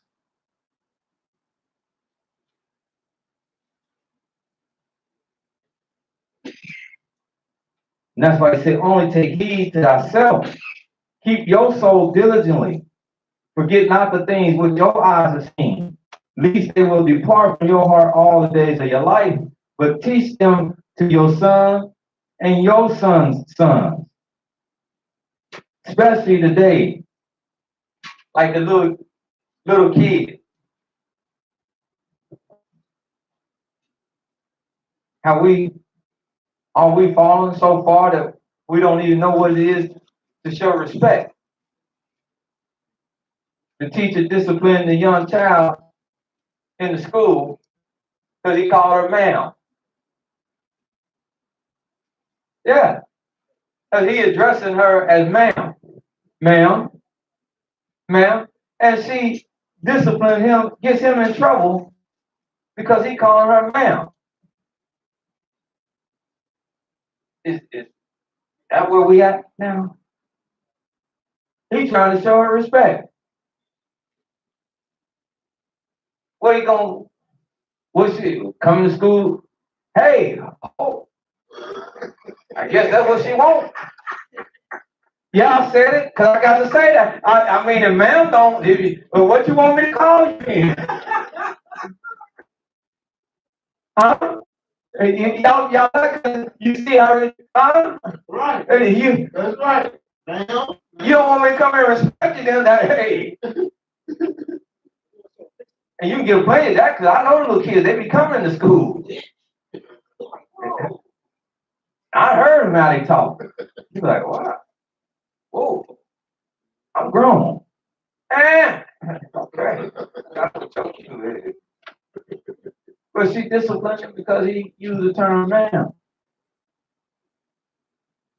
Are we losing everything? Yeah, pretty much.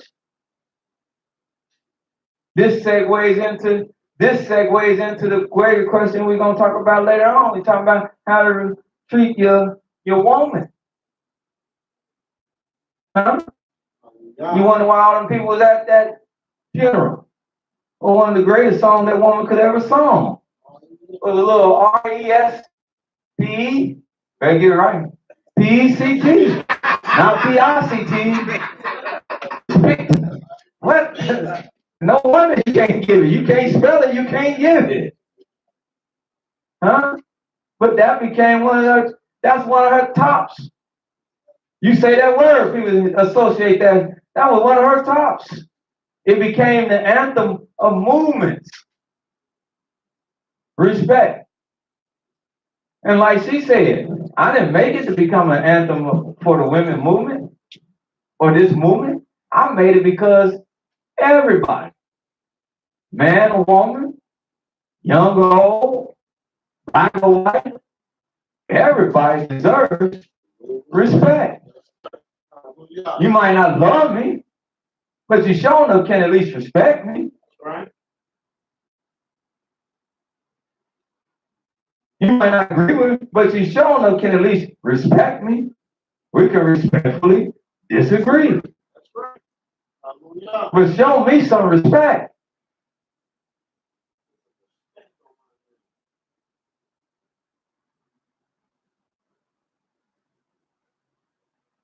But is that becoming something that's going by the wayside now?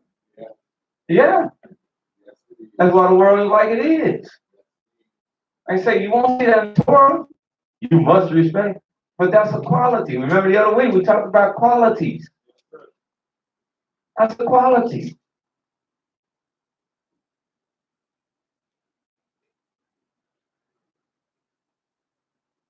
Women don't respect. You don't respect yourself. You put an R out there, not leaving nobody else to live up to respecting you. But I respect myself. You bring that order in. You ain't gotta say nothing. They talk about people how they come in the room, command, respect, and they ain't even said nothing.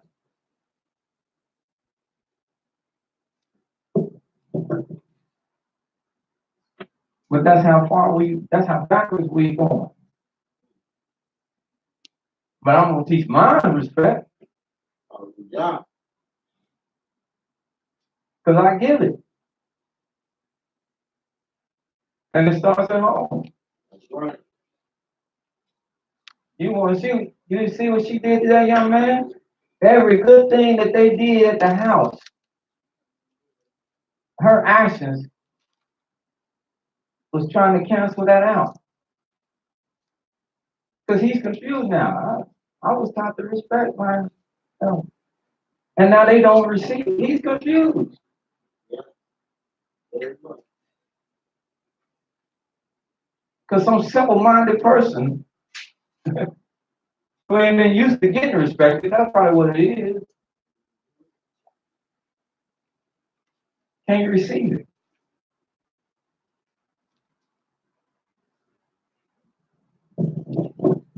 That's what I say. You got people that know how to act. Don't take people for granted. Everybody don't have what you have. When you have good people in your life, do not take that for granted. I don't care how much the last nerve they pluck. Do not take that for granted because everybody don't have that. That's right. You'd be surprised what people missing.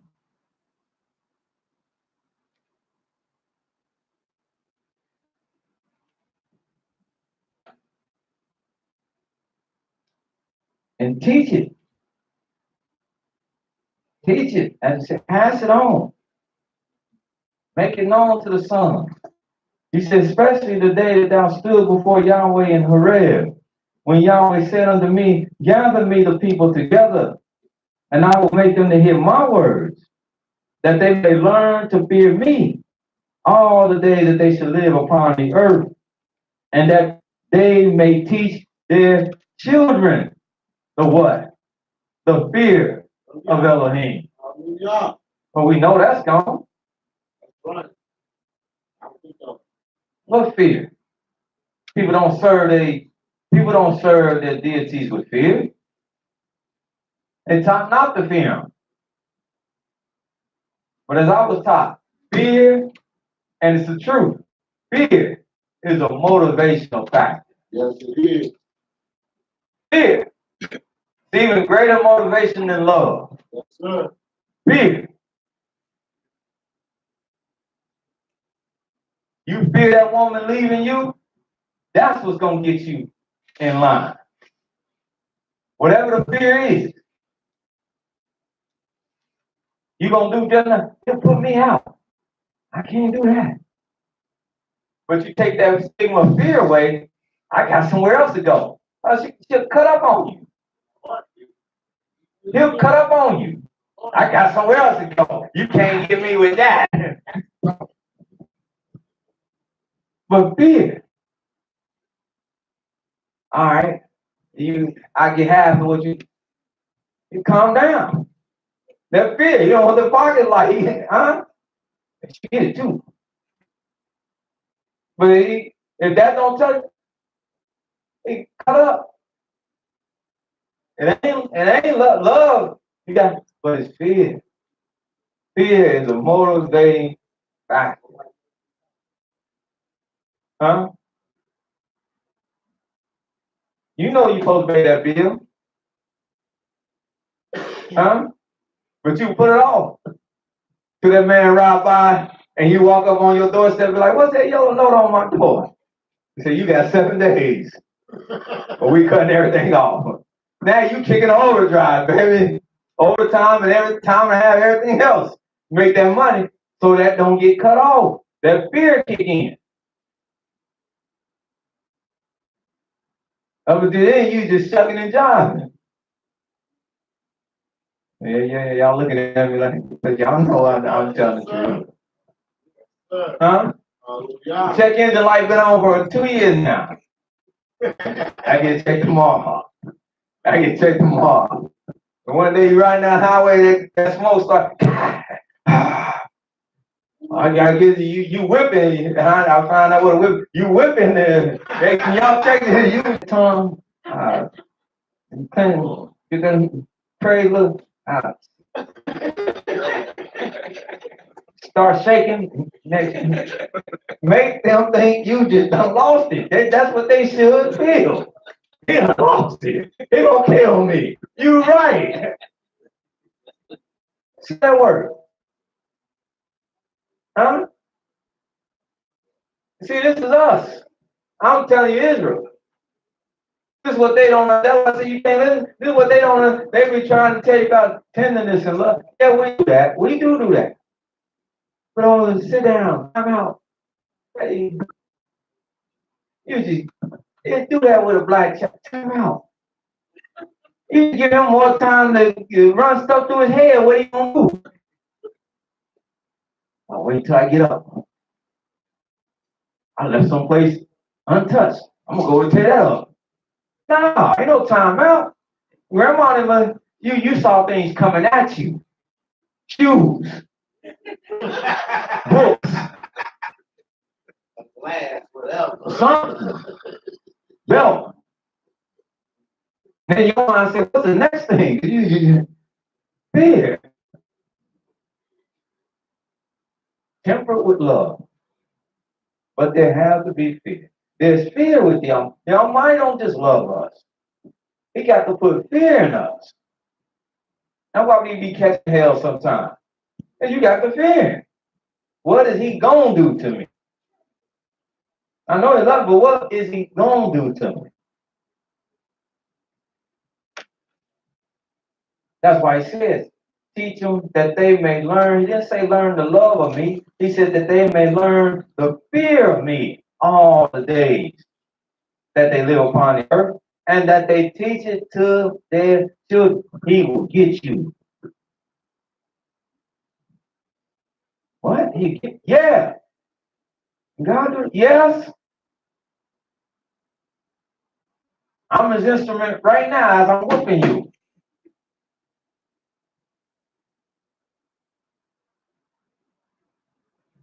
Then he says, and you came near the mountain and stood under the mountain burned with fire in the midst of heaven, with darkness, clouds, and thick darkness. Yahweh spoke to you out of the midst of the fire. You heard the voice of his words, but you saw no similitude. You only heard the voice And he declared unto you his covenant, which he commanded you to perform. And what's the commandment? Huh? He ain't asking it, is he? He's telling you. Which he commanded you to perform, even 10, not 11, not 12, not 13. 10 commandments, which he wrote upon 2 tables of stone. And Yahweh commanded me at that time to teach you the statutes and judgments which go along with the commandments, that you might do them in the land whether you go to possess it. Take heed therefore, or take therefore good heed to yourself, for you saw no similitude, no manner similitude in the day that Yahweh spoke to you in the Horeb, out the midst of fire. So remember that. Don't forget that. Take heed to that. Lest you corrupt yourself and make you a graven image, the similitude of any figure, the likeness of male or female. Well, this is him. This is Yah. And he look like, and you hold up a picture of Billy D. Williams.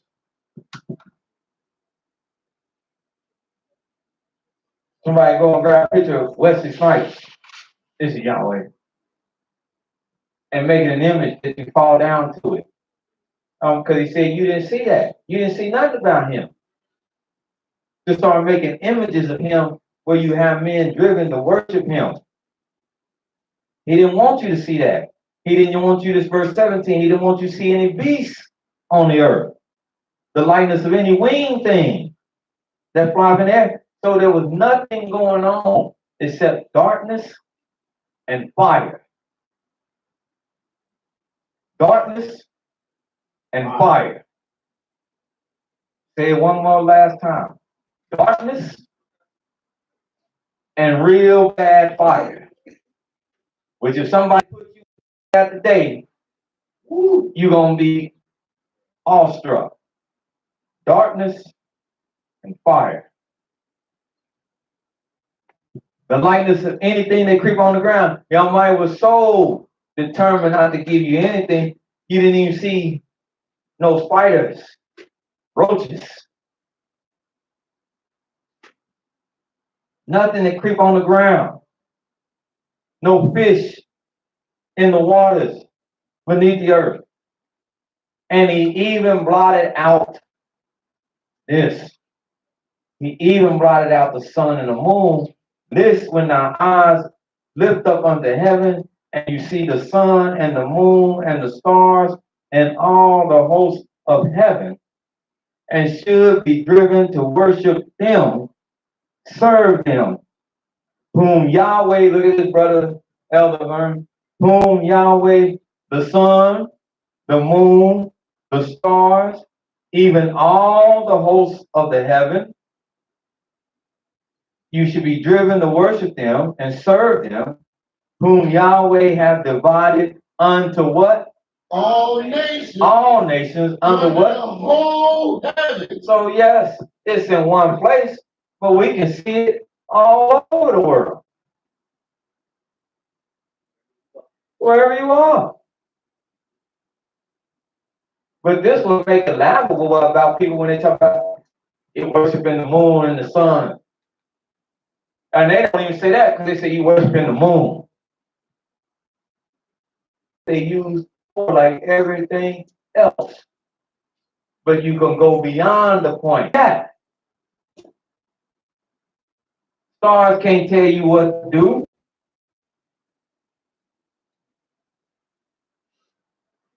But do they serve their purpose? Yes. And the purpose, the Almighty has laid them out when he created them. They for days, seasons, years. He laid out their purpose. That's not worshiping. But they were given. These lights on day 4 was given to all the earth.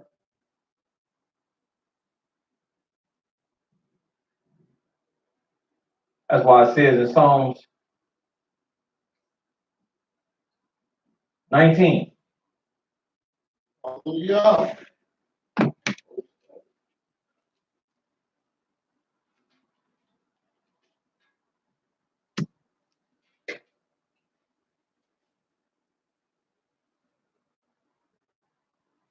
Psalms 19, Yes.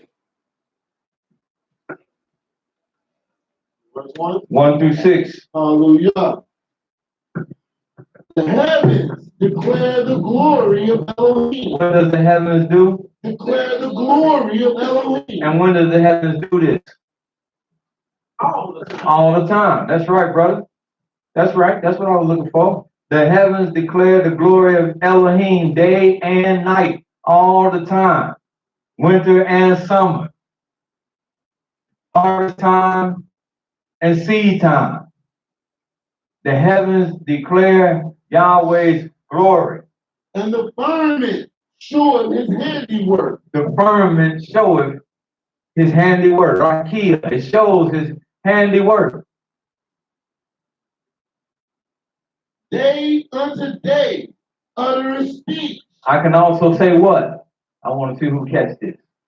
How can I also rephrase that? Not taking away or adding to it, but how can I rephrase that? It says day unto day uttereth speech. What else could I say? What you say with Brother Sam? Light unto Light. what? Light unto light.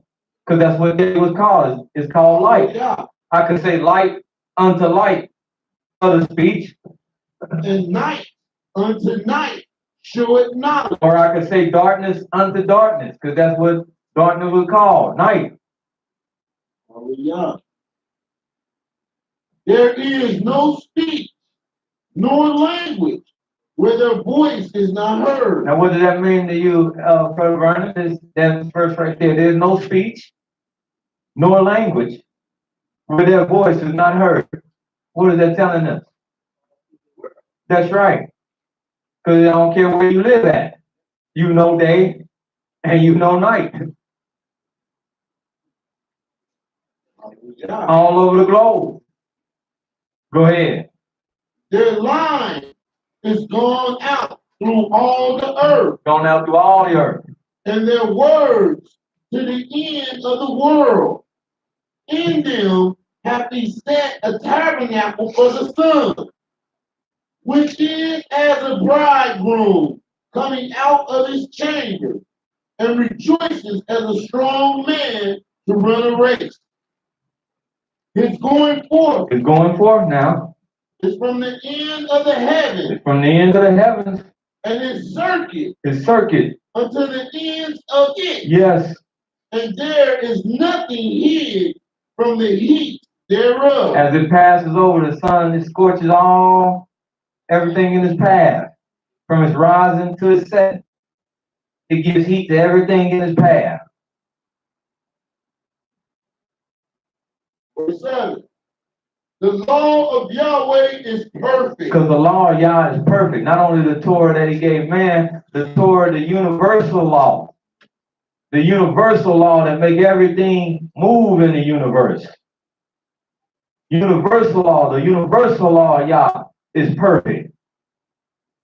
Converting the soul. Along with the Torah, converting the soul. The testimony of Yahweh is sure. And everything that testifies on Yah's behalf is sure. Making the wise simple. And it'll take the most simplest man, if he accepts it, and make him wise. Hallelujah. Hallelujah. The statutes of Yahweh are right, rejoicing the heart. Everything it does is right. Like I said, you don't have to plant nothing. The seed is already in the earth. Things sprout up on their own. That's because that's how the Almighty ordained it in the beginning.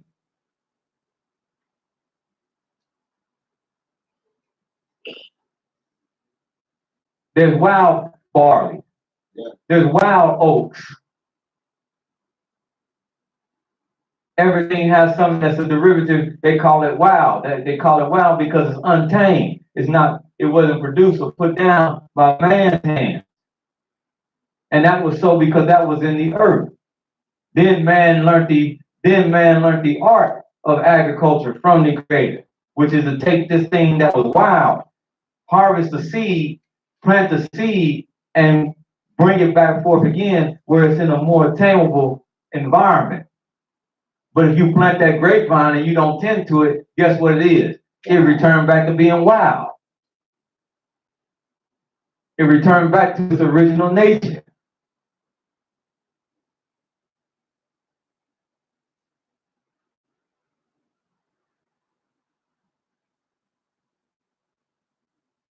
Because this is what Yah had ordained in the beginning when he created the heavens and the earth and the sea and all that in them is.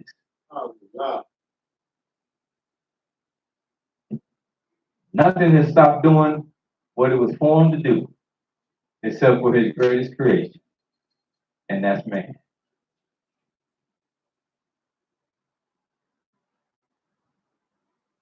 But that's what his sons and his daughters is meant to do, bring man back to what they're supposed to be doing. And that's why, and tighten all this back up, that's why I said in that song, precious is the death of his saints. So whenever one of his saints go, that's one less person here to show the world what they're really supposed to be doing.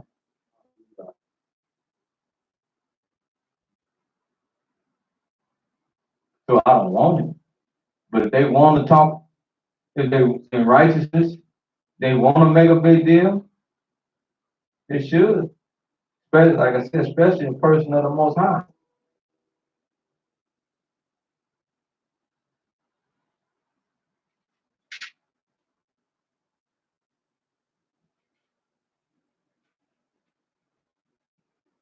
But did that answer the question for what a day and what a night is? Everybody clear on it? So they tell you 12 midnight tonight, it's another day, what we gonna tell them? Huh? Huh? Wrong? Uh-oh. They're wrong. All right. When our day gonna begin? In the light. Tomorrow what?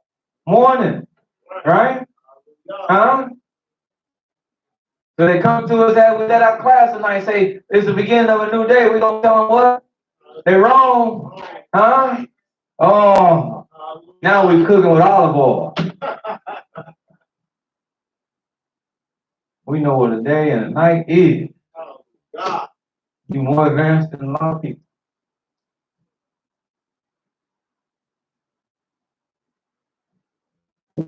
Any questions, comments?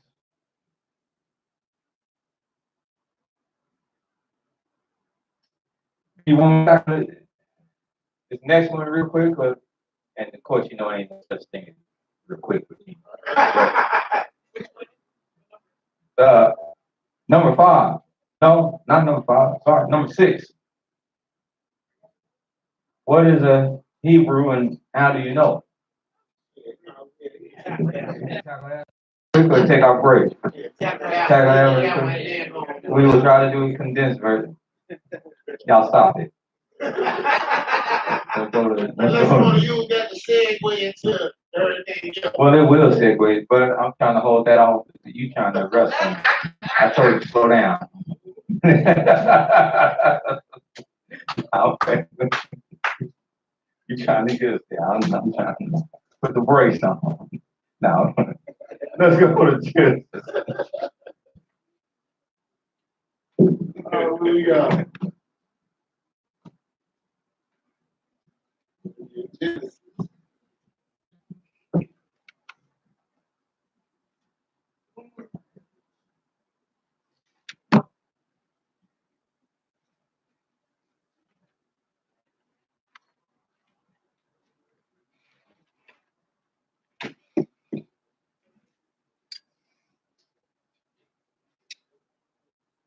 Yeah.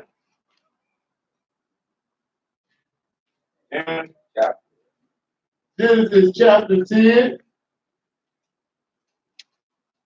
Hallelujah.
Uh,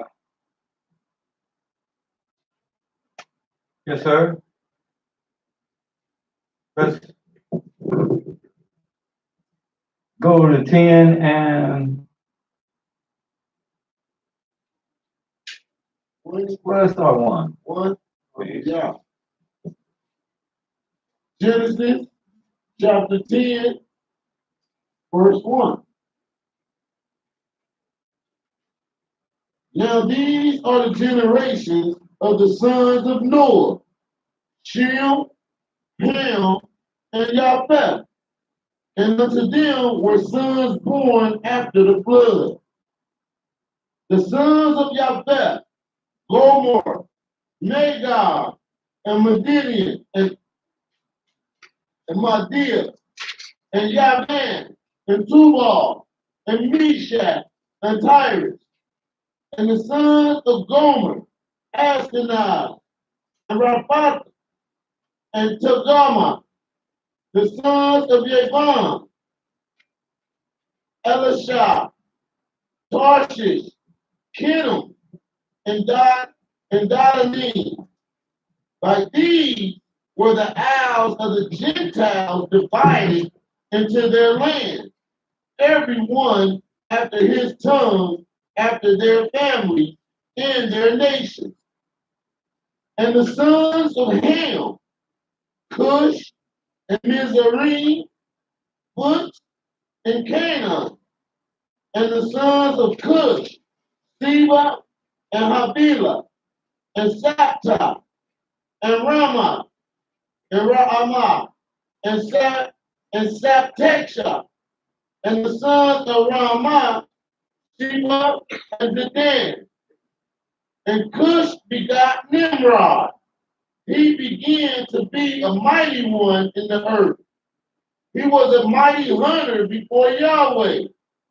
Wherefore it is said, even as Nimrod, the mighty hunter before Yahweh, and the beginning of his kingdom was Babel, and Erech, and Akkad, and Calneh in the land of Shinar. Out of that land went forth Ashur, and built Nineveh, and the city Rehoboth, and Kala, and Resin, and Rezin between Nineveh and Kala. The same is a great city.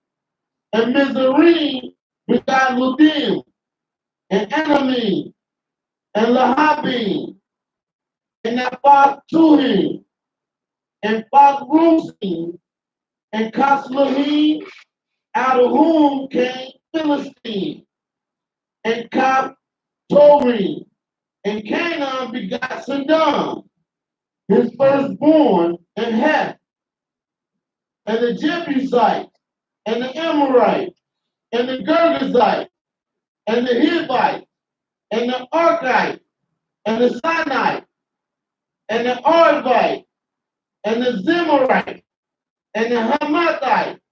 And afterward were the families of Canaanites spread abroad. And the border of the Canaanites was from Sidon, as thou comest to Gir, unto Gaza, as thou goest unto Sodom and Gomorrah, and Admah and Zeboim, even unto Lashay. These are the sons of Ham, after their families, after their tongues, in their countries, and in their nations. And unto Shem also, the father of all the children of Eber. Write that down. Eber. E-B-E-R. Unto Shem also, the father of all the children of Eber, the brother of Japheth the elder. Even to him were born children. Children of Shem are as follows: Elam, Ashur, Arphaxad, and Lud, and Amram. The children of Amram, Uz, That same Uz is found in what book? Book of Job, man of Uz. Huz, Gepid, Mash. And Arphaxad begat Salah. Salah begat Evir. Unto Evir were born two sons.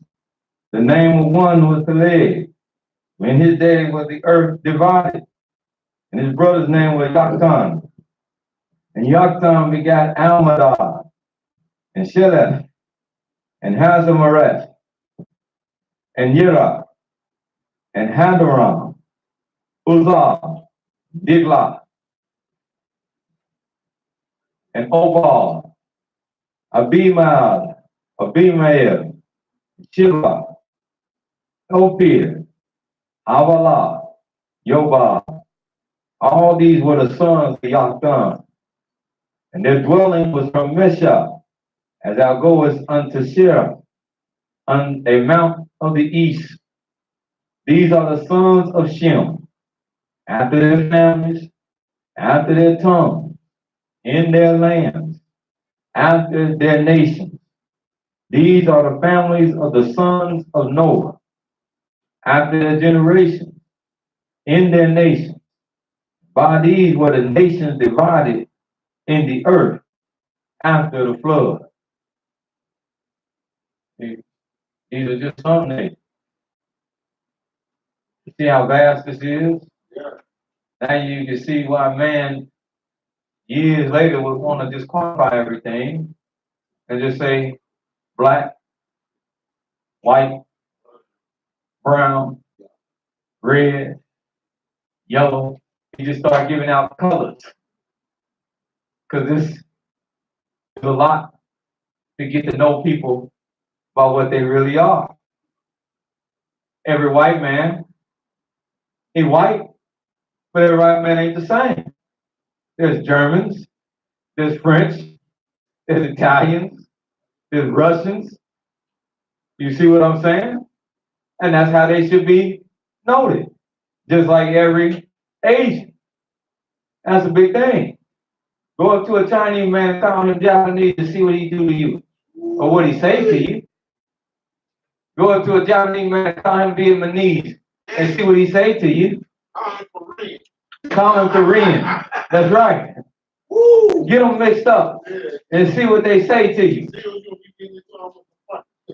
Yeah. Go up to a Hispanic and call him Puerto Rican when he's not, or Mexican and he's not. And see, whoa, wait a minute. They're gonna fly off the handle. Don't you call me that. You call me by what I am. We're going to the black man and call him and see what he say.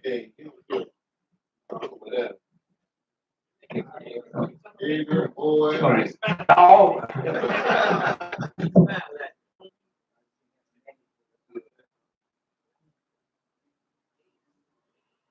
That's what I said. See, and it makes a difference.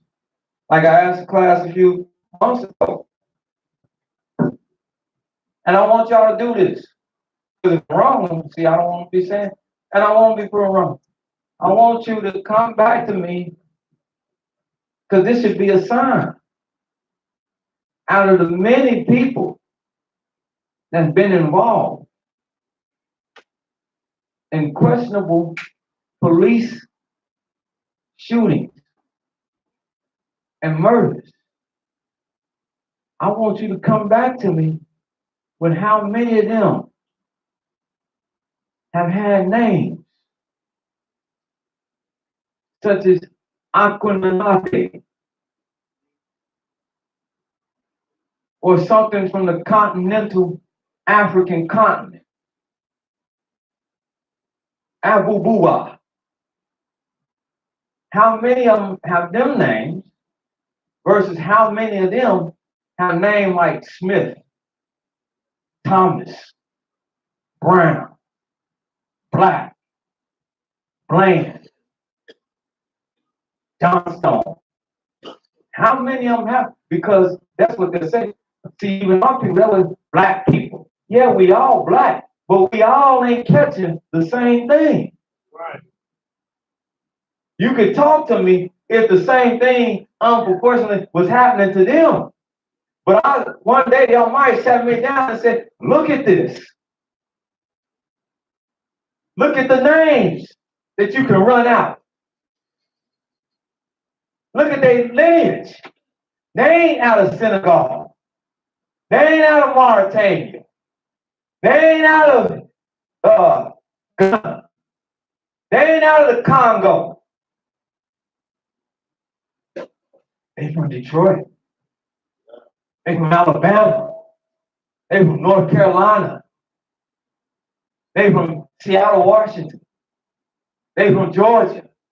They are sons and daughters of direct descendants of slaves, of slave ships, who've been catching this since they got here and have nowhere to escape. That lets me know that there is a particular people within the midst of people. As the Almighty said, this curse would be upon. This is why this that you read makes sense. Like I said, when I first came in this way of life, this was the thing. I picked up the Bible and I said, I'm going to read from front to back. And this was always made me put it down. These crazy old names. Nigga, nah, y'all talking about, man, I can't read this.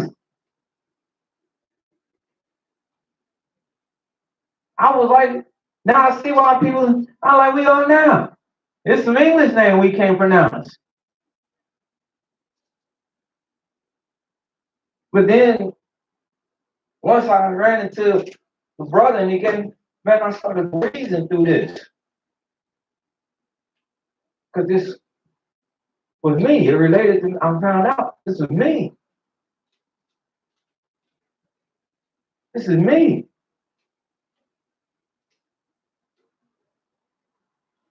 They ain't so hard now, after all.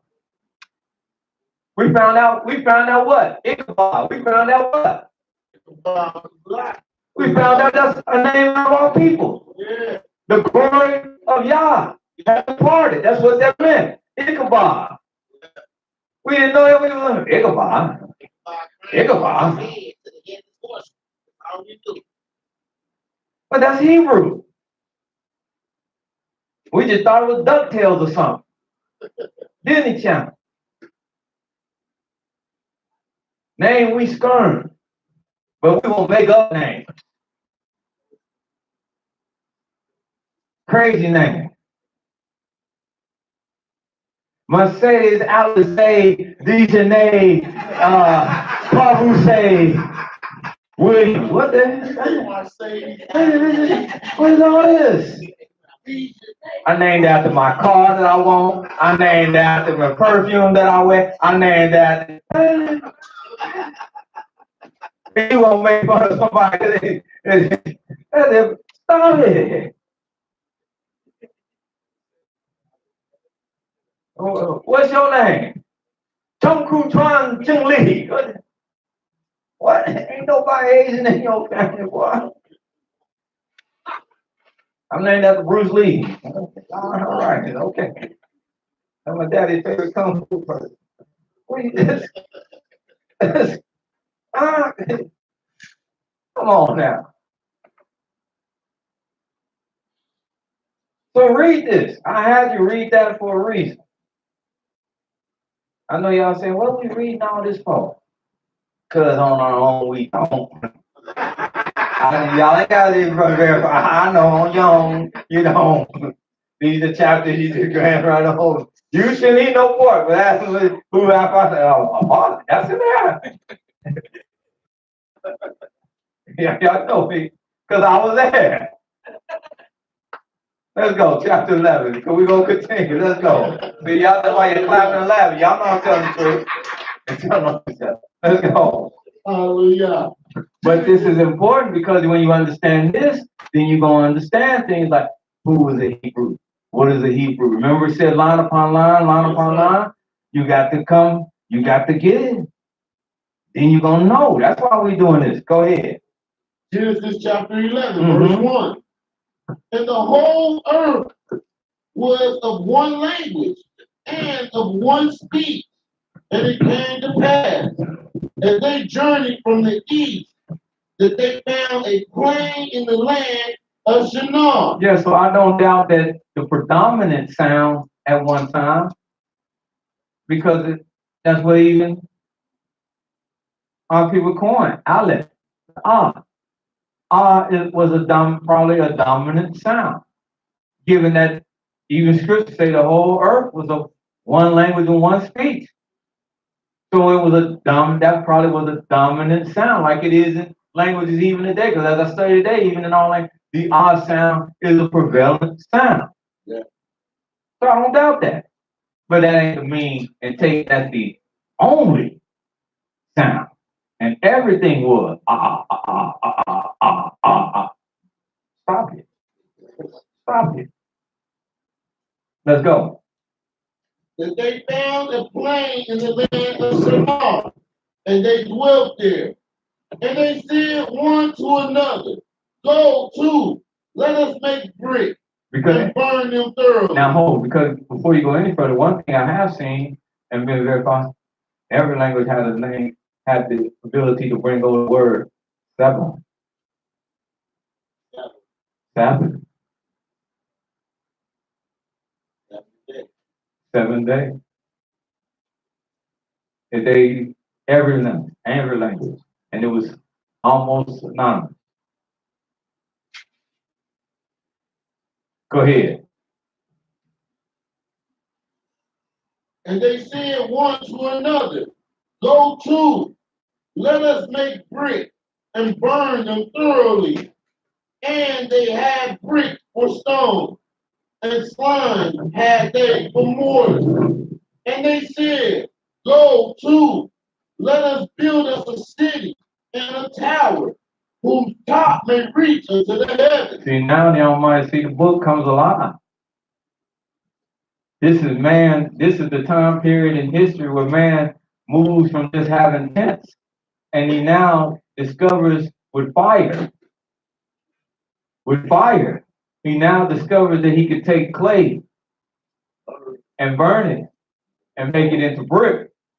And now he can move from just having a tent shelter, animal shelter made of skins, to having an enclosed shelter made of brick, which is more sturdy, more durable, gives him greater defense. Go ahead. And they said, go to, let us build us a city and a tower whose top may reach unto heaven. And let us make us a name, lest we be scattered abroad upon the face of the whole earth. And this is unity right here. This is unity. They have won. Yes. Go ahead. And Yahweh came down to see the city and the tower which the children of men builded. And Yahweh said, behold, the people is one. They unified. And they have all one language. And this they began to do. And now nothing will be restrained from them which they have imagined to do.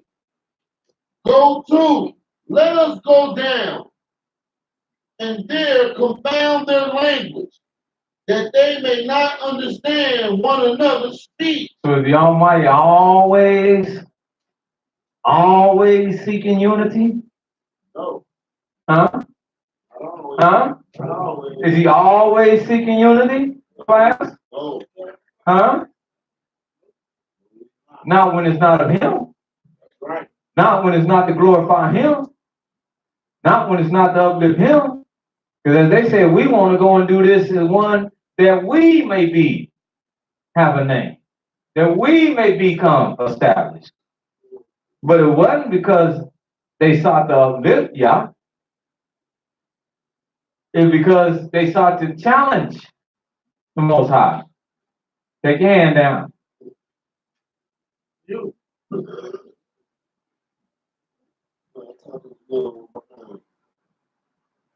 So the Almighty put an end to their unity. He said, let us go down, confound their language, that they may not understand one another's speech. So Yahweh did what? Scattered them Scattered them. abroad from thence upon the face of all the earth, and they left off to build the city. See, I know he is for unity, but I know there's times he's not for unity. And if it's not of him, you can wrestle all you want to, and it ain't gonna make a hill of beans. Therefore, the name of the place, even when he scattered them, he even named it and let you know the name of the place will be called Babel. Babel, like Babel. Like when you see somebody talking and they just babbling on, can't be understood. They're babbling. That's where that came from. Babel. Because Yahweh did confound the language of all the earth here at this time and at this place.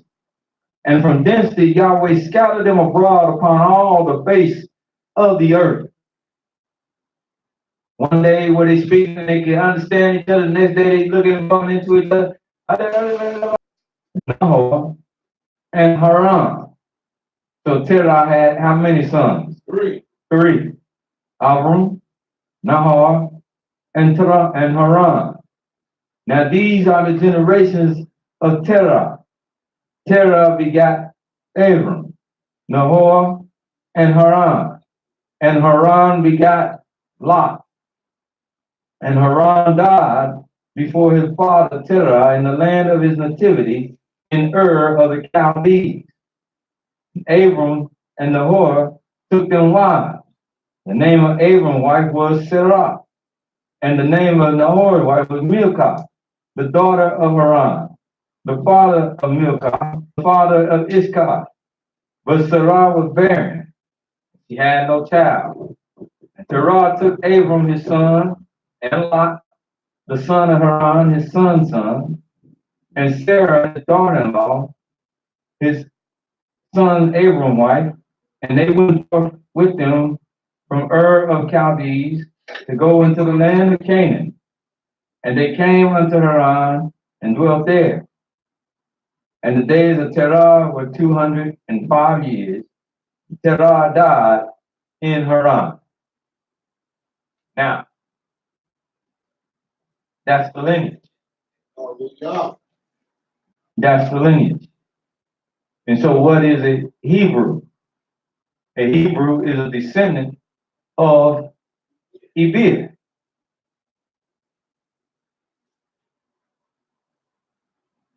That's what a Hebrew is. He's a descendant of Ebed. So that term Hebrew or Hebrew go back to Ebed. One definition of Ibrah is crossing over. But that's what it came from. It's a descendant of Ebed. Go to Genesis 14, real quick, and 13.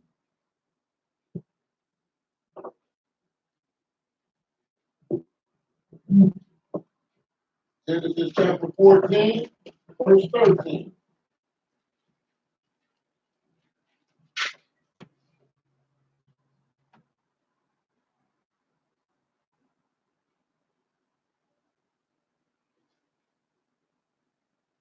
Genesis 14, verse 13. And there came one that had escaped and told Abram, the Hebrew, for he dwelt in the plain of Mamre, the Amorite, brother of Eshcol. He told Abram the what? What was Abram? The Hebrew. The Hebrew. So Abraham was a Hebrew of Hebrew descent. Go to Genesis 40th chapter.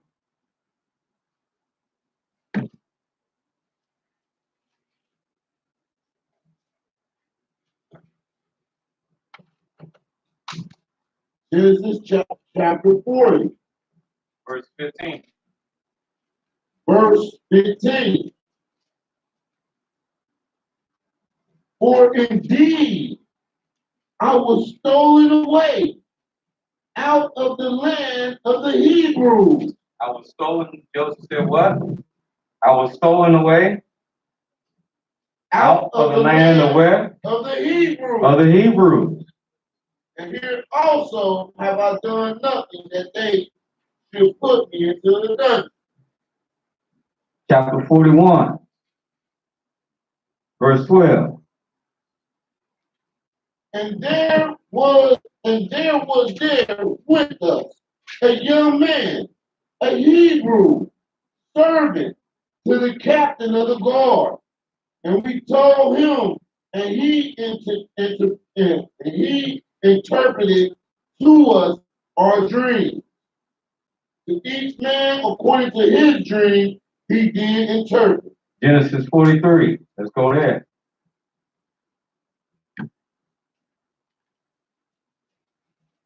So Joseph is known as a what?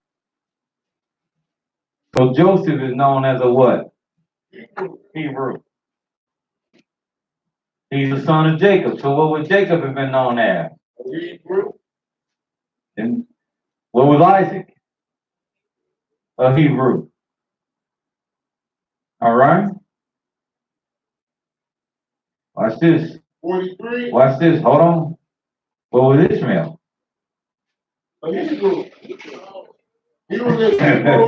His mom was a Hagarene. But his daddy is Hebrew, so he is Hebrew. All right. Watch this. Was Esau? Esau was Hebrew. All right.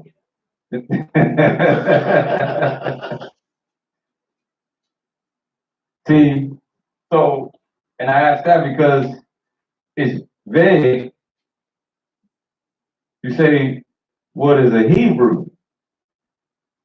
That's a good question. Now we know what a Hebrew is. But the distinction we make is what is a Hebrew, and you want to put, not just stop at Hebrew, you want to put, I think the question you want, you have to add something to it, and that is, what is a Hebrew Israelite? Hallelujah. So we see that Hebrew, Edomite, Ishmaelites, Right. the sons that Abraham would have by Keturah, because they will get their lineage from Abraham, so they could be considered Hebrew. But what is a Hebrew Israelite? Well, that's one of Hebrew descent, and he's a descent of Jacob or Israel. And that is who is a Hebrew Israelite. Hallelujah. Now, how do you know him? Well, I'm going to show you how you know him. Genesis 43 and 32. Hallelujah. He's treated the same way even today. This is how you know him. Genesis chapter 43. 43. Verse 32. Verse 32. And they sat on for him by himself, and for them by themselves. And this is when the brothers finally came back. They didn't know Joseph. They thought he was an Egyptian. So it said when they sat down to dinner, they was invited to dinner. When they sat down to dinner, Joseph sat in a place by himself. And the brothers, being Hebrew, they all sat in a place by themselves, away from him. Go ahead. And for the Egyptians, which did eat with him by themselves, because the Egyptians might not eat bread with the Hebrews. They practice segregation. They said, we don't eat, we don't sit around and eat with y'all. We too good to eat with y'all. That's how they thought, sir. Segregation. Little segregation. Yes, sir. For that is an abomination unto the Egyptians to eat with Hebrews. And they set before him the firstborn according to his birthright, the youngest according to his youth. Very good. Let's go to Exodus. How else do you know who a Hebrew is? Let's go to Exodus.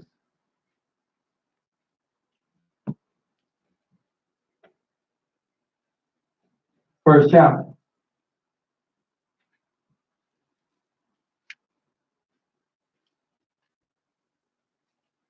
Exodus chapter 1, Mm-hmm.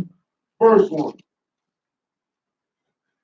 Now these are the names of the children of Israel, which came into Egypt. Every man and his household came with Jacob: Reuben, Simeon, Levi, and Judah, Issachar, Zebulun, and Benjamin, Dan, Naphtali, Gad, and Asher, and all the souls that came out of the loins of Yaakov were 70 souls. But Joseph was in Egypt already. And Joseph died, and all his brethren, and all that generation. And the children of Israel were fruitful and increased abundantly, and multiplied and waxed exceedingly mighty, and the land was filled with them. Now there arose a new king over Egypt, which knew not Joseph. And he said unto his people, Behold, the people of the children of Israel are more and mightier than we. So he said these Israelites are more and mightier than we, but these Israelites are also known as Hebrews. When you pick it up in verse 19, And 15, verse 15. And the king of Egypt spake to the Hebrew The midwives, Hebrew midwife that was in charge of helping bear the children of the Israelite children, he spoke to them, the Hebrew midwives. of which name of the one was Sipharah, Mm-hmm. and the name of the other Pua. And he said, When ye do the office of a midwife to the Hebrew women, and see them upon the stool, if it be a son, then ye shall kill him. But if it be a daughter, then she shall live. When they come to you and they talk about they're pregnant, we want you to turn them on to Planned Parenthood so they can think about getting under that gun so they don't have all these children. They don't be populous. Promote that. So that's what they were telling them. Promote that. Promote killing these babies. Just like Planned Parenthood does. There's a show a documentary that I got to see, and I forget the name of it now, but it was ran on PBS. It's real enlightening. I wish a lot of people could have seen it. They get calls because they get funded. They get calls. And one of the calls came in, and the man asked, he said, yeah, I want to make my contribution. He said, but I got that question. And they were posing as a person. They were calling Planned Parenthood. They were posing as a person that was giving a contribution. They said, I got a question. They said, where's my money going to go? Because I want to make sure my money goes into the black neighborhoods where Planned Parenthood is, to target them.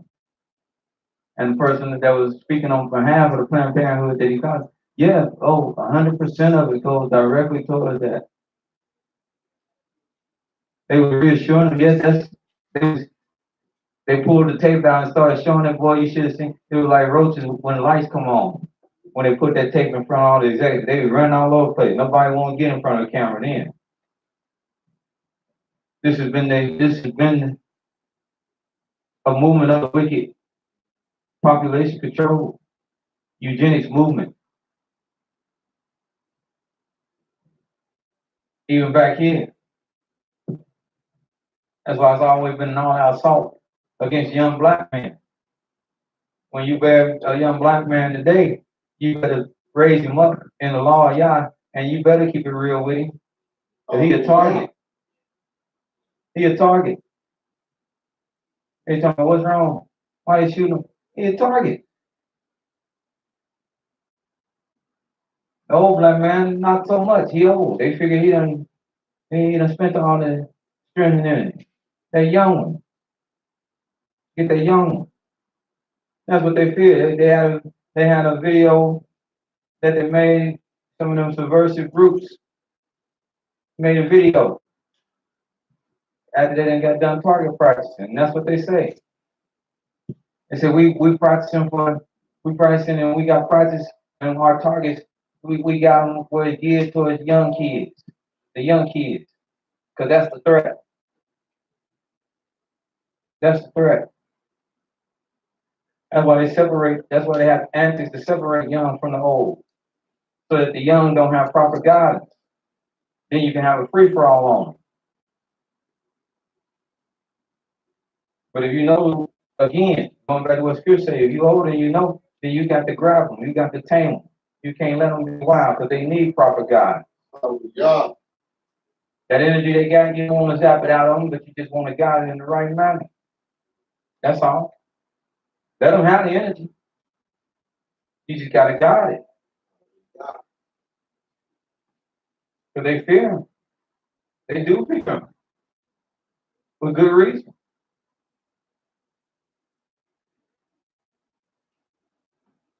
Just as he feared. Especially if you ain't treating something right, there's always that fear. You ain't treating it right. You ain't treating that woman right. We working around to that. Y'all thought we weren't gonna get it. We coming around to that. You ain't treating that woman right. There's a fear. I don't care if you is there's a fear she gonna leave you. That's why men who really do a number on women, it's a head game first. Don't nobody want you. You got to tell her that because you fear that one day she gonna find out there is somebody out there that want her. So you got to put that in it. Again, going back to fear. Nobody wants you. I'm the only one that wants you. Then you can, but that's fear. That's fear. Here he was operating out of fear. Oh, we got to do something about them. Because we know we ain't been treating them right. So we fear that if war break out, they'll side with the enemy and fight against us. Why are you worried about it? If I'm treating you, I ain't worried about that.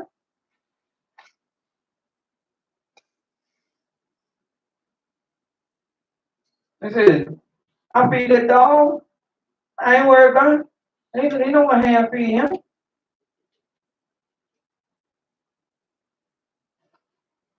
Gonna stay. All right.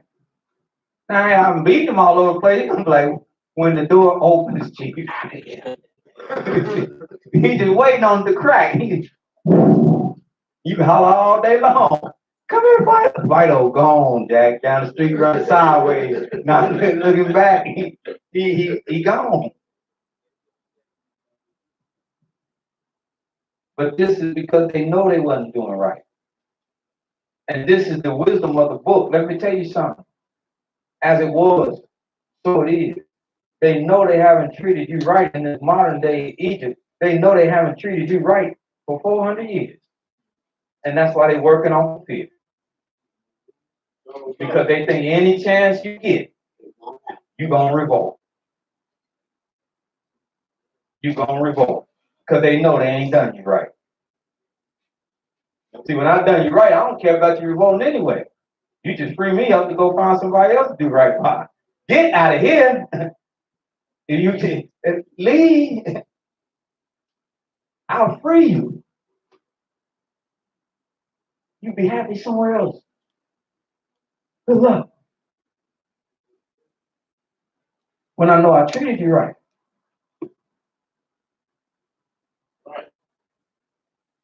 Yeah. And so that's what it did here. This thing, as I said, so it was, so it is. That's how you know who they are. It's us. What is a Hebrew Israelite? I'll put that there for you to finish off that part. What is a Hebrew Israelite? And we won't read it. If you really want to know well, you done found out what it is a Hebrew Israelite. If you really want to know who they are, then here's the two places we direct you to. That's how they say in sports: undisputed, undefeated, circumstantial evidence. That's write this down. Deuteronomy chapter 28,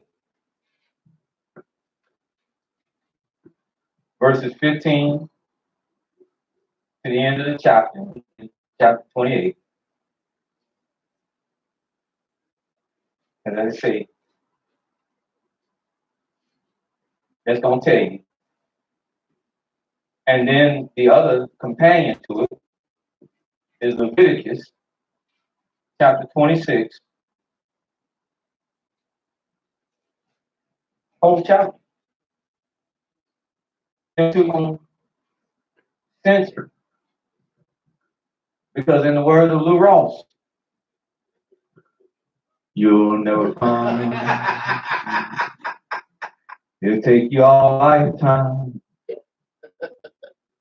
Someone who fits these curses like you do. 26th chapter. Write that down and note that is us. Like I said, bad things that happen to other people, but in a whole, this as a whole, this is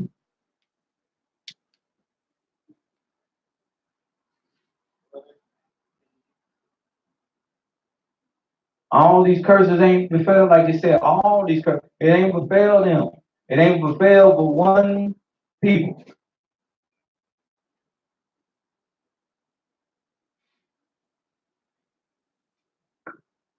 And when you can read and you can identify, you'll identify that one people. And then you say, yeah, that's us.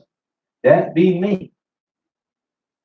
That be I, that be he, that be me, that be who it is.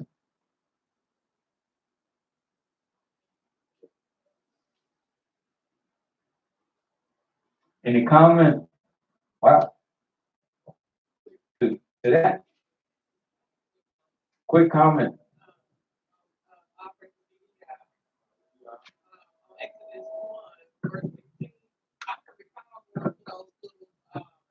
Those free little nursery, or not nursery, free record places, but they come around. Mm-hmm.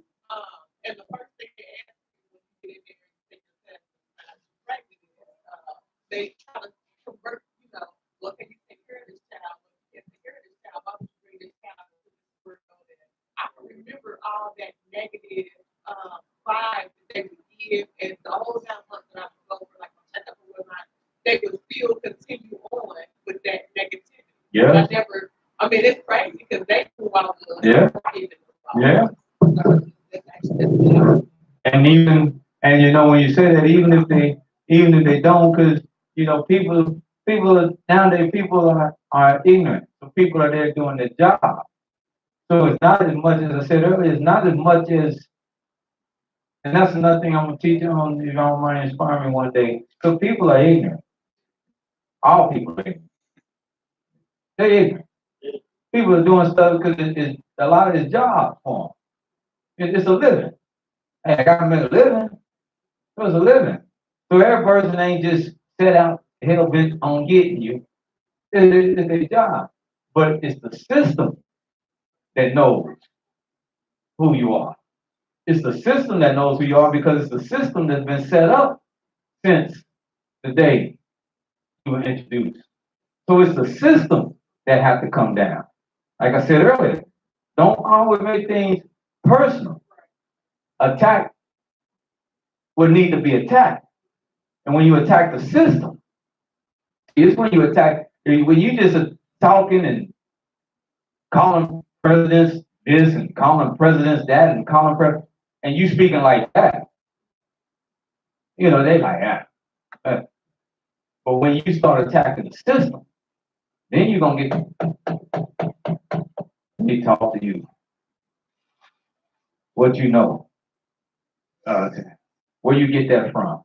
When you go at the system, not the people, because the people come and go, but the system remains the same. Presidents come and go. It's the system that's been the same. People that sit on government seats, senators, they get voted. That's what a lot of people don't understand. It's not nothing but a vote. Because these people, yeah, you can vote them in and vote them out. But what don't change? The system that they have put in place, that don't change. Because if they go in there and try to change it, they gonna get them out. Like I told brother earlier. What you think, John and Robert Kennedy, why you think they got a bullet in their head and a flag on their box? Because they was giving ear to trying to change the system. Tracy Hunter, here in the city. Why you think they ran her out of her judge seat? Because she thought she could go in and change the system. She wasn't talking about just this judge here, this judge here. She was trying to attack the systematic approach. And they said, oh, no, no, no, no. No, you don't change the system. So we put you in the system. That's the fight. All this hoopla about it, they be laughing at that. But you go after the system,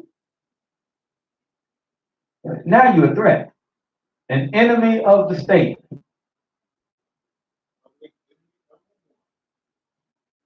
That's why the Almighty said, with thee will I break in pieces the horse and his rider. With thee will he do the destruction of what's in place.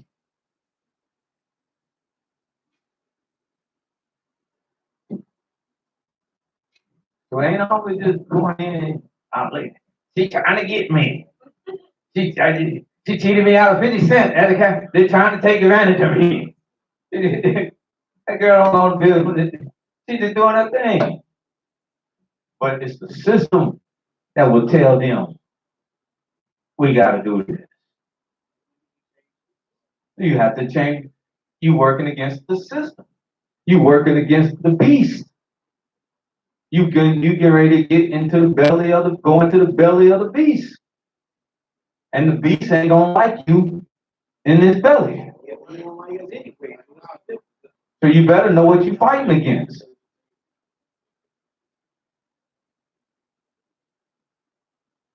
And y'all better be on your side. Truly. See, when Moses went in, he didn't go in after Pharaoh. It didn't matter what Pharaoh was sitting on. He went in and destroyed Egyptian system. The Almighty, with the plagues, destroyed the system. Because it is true to how the Almighty orchestrated them plagues. He didn't do it just to randomly do it. Blood in the water disturbed the ecosystem. Frogs jump out. Now frogs all over everybody's house.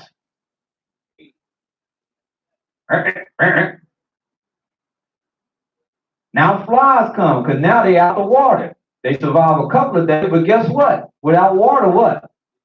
They start dying. Now what you got? Flies. Flies laying larvae all over the place. Now you got pestilence. Pestilence all over the place. Now it's killing beasts. Now you got pestilence just run all over the place. Now you got unsafe, unhygienic condition. Now people catching all kind of stuff. We're breaking out on them. See, all this thing.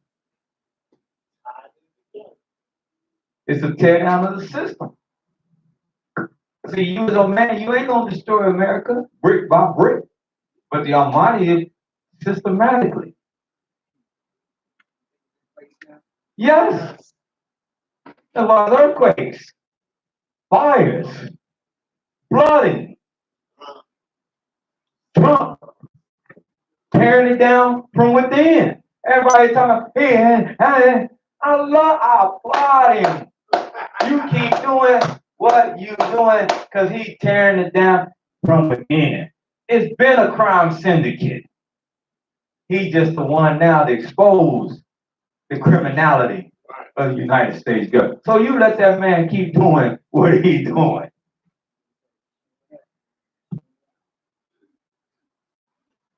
If you believe in what the Almighty said, and if you're about what y'all said, you said you want to lead this land. Huh? Right.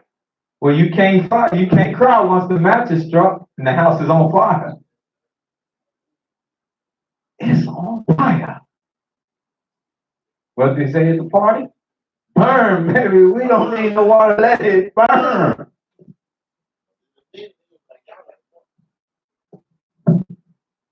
All right. But the way in which is salvation itself. Yah will guide them that fear him and regard his name. He will show them this path. He will enlighten their eyes. He will make them to know his great goodness, his works, and all that he has done and has wrought. For Yahweh is great, greatly to be praised, and he hath desired to magnify his law, make it honorable. We give thanks this day that Yah has decided to intercede amongst us and allowed us to hear his words, receive them, hearken unto them, and let them be that which guides our life. We pray that Yahweh will continue to bless us with knowledge, wisdom, and understanding, to show us his divine truth, and to be with us in all things. We pray this unto our holy and exalted Elohim, who is near unto us in all things that we call upon him for. This we pray in his holy name by saying hallelujah, hallelujah, hallelujah, hallelujah, hallelujah, hallelujah. Praise the mighty Yahweh. Yah is righteous all the time. Hallelujah.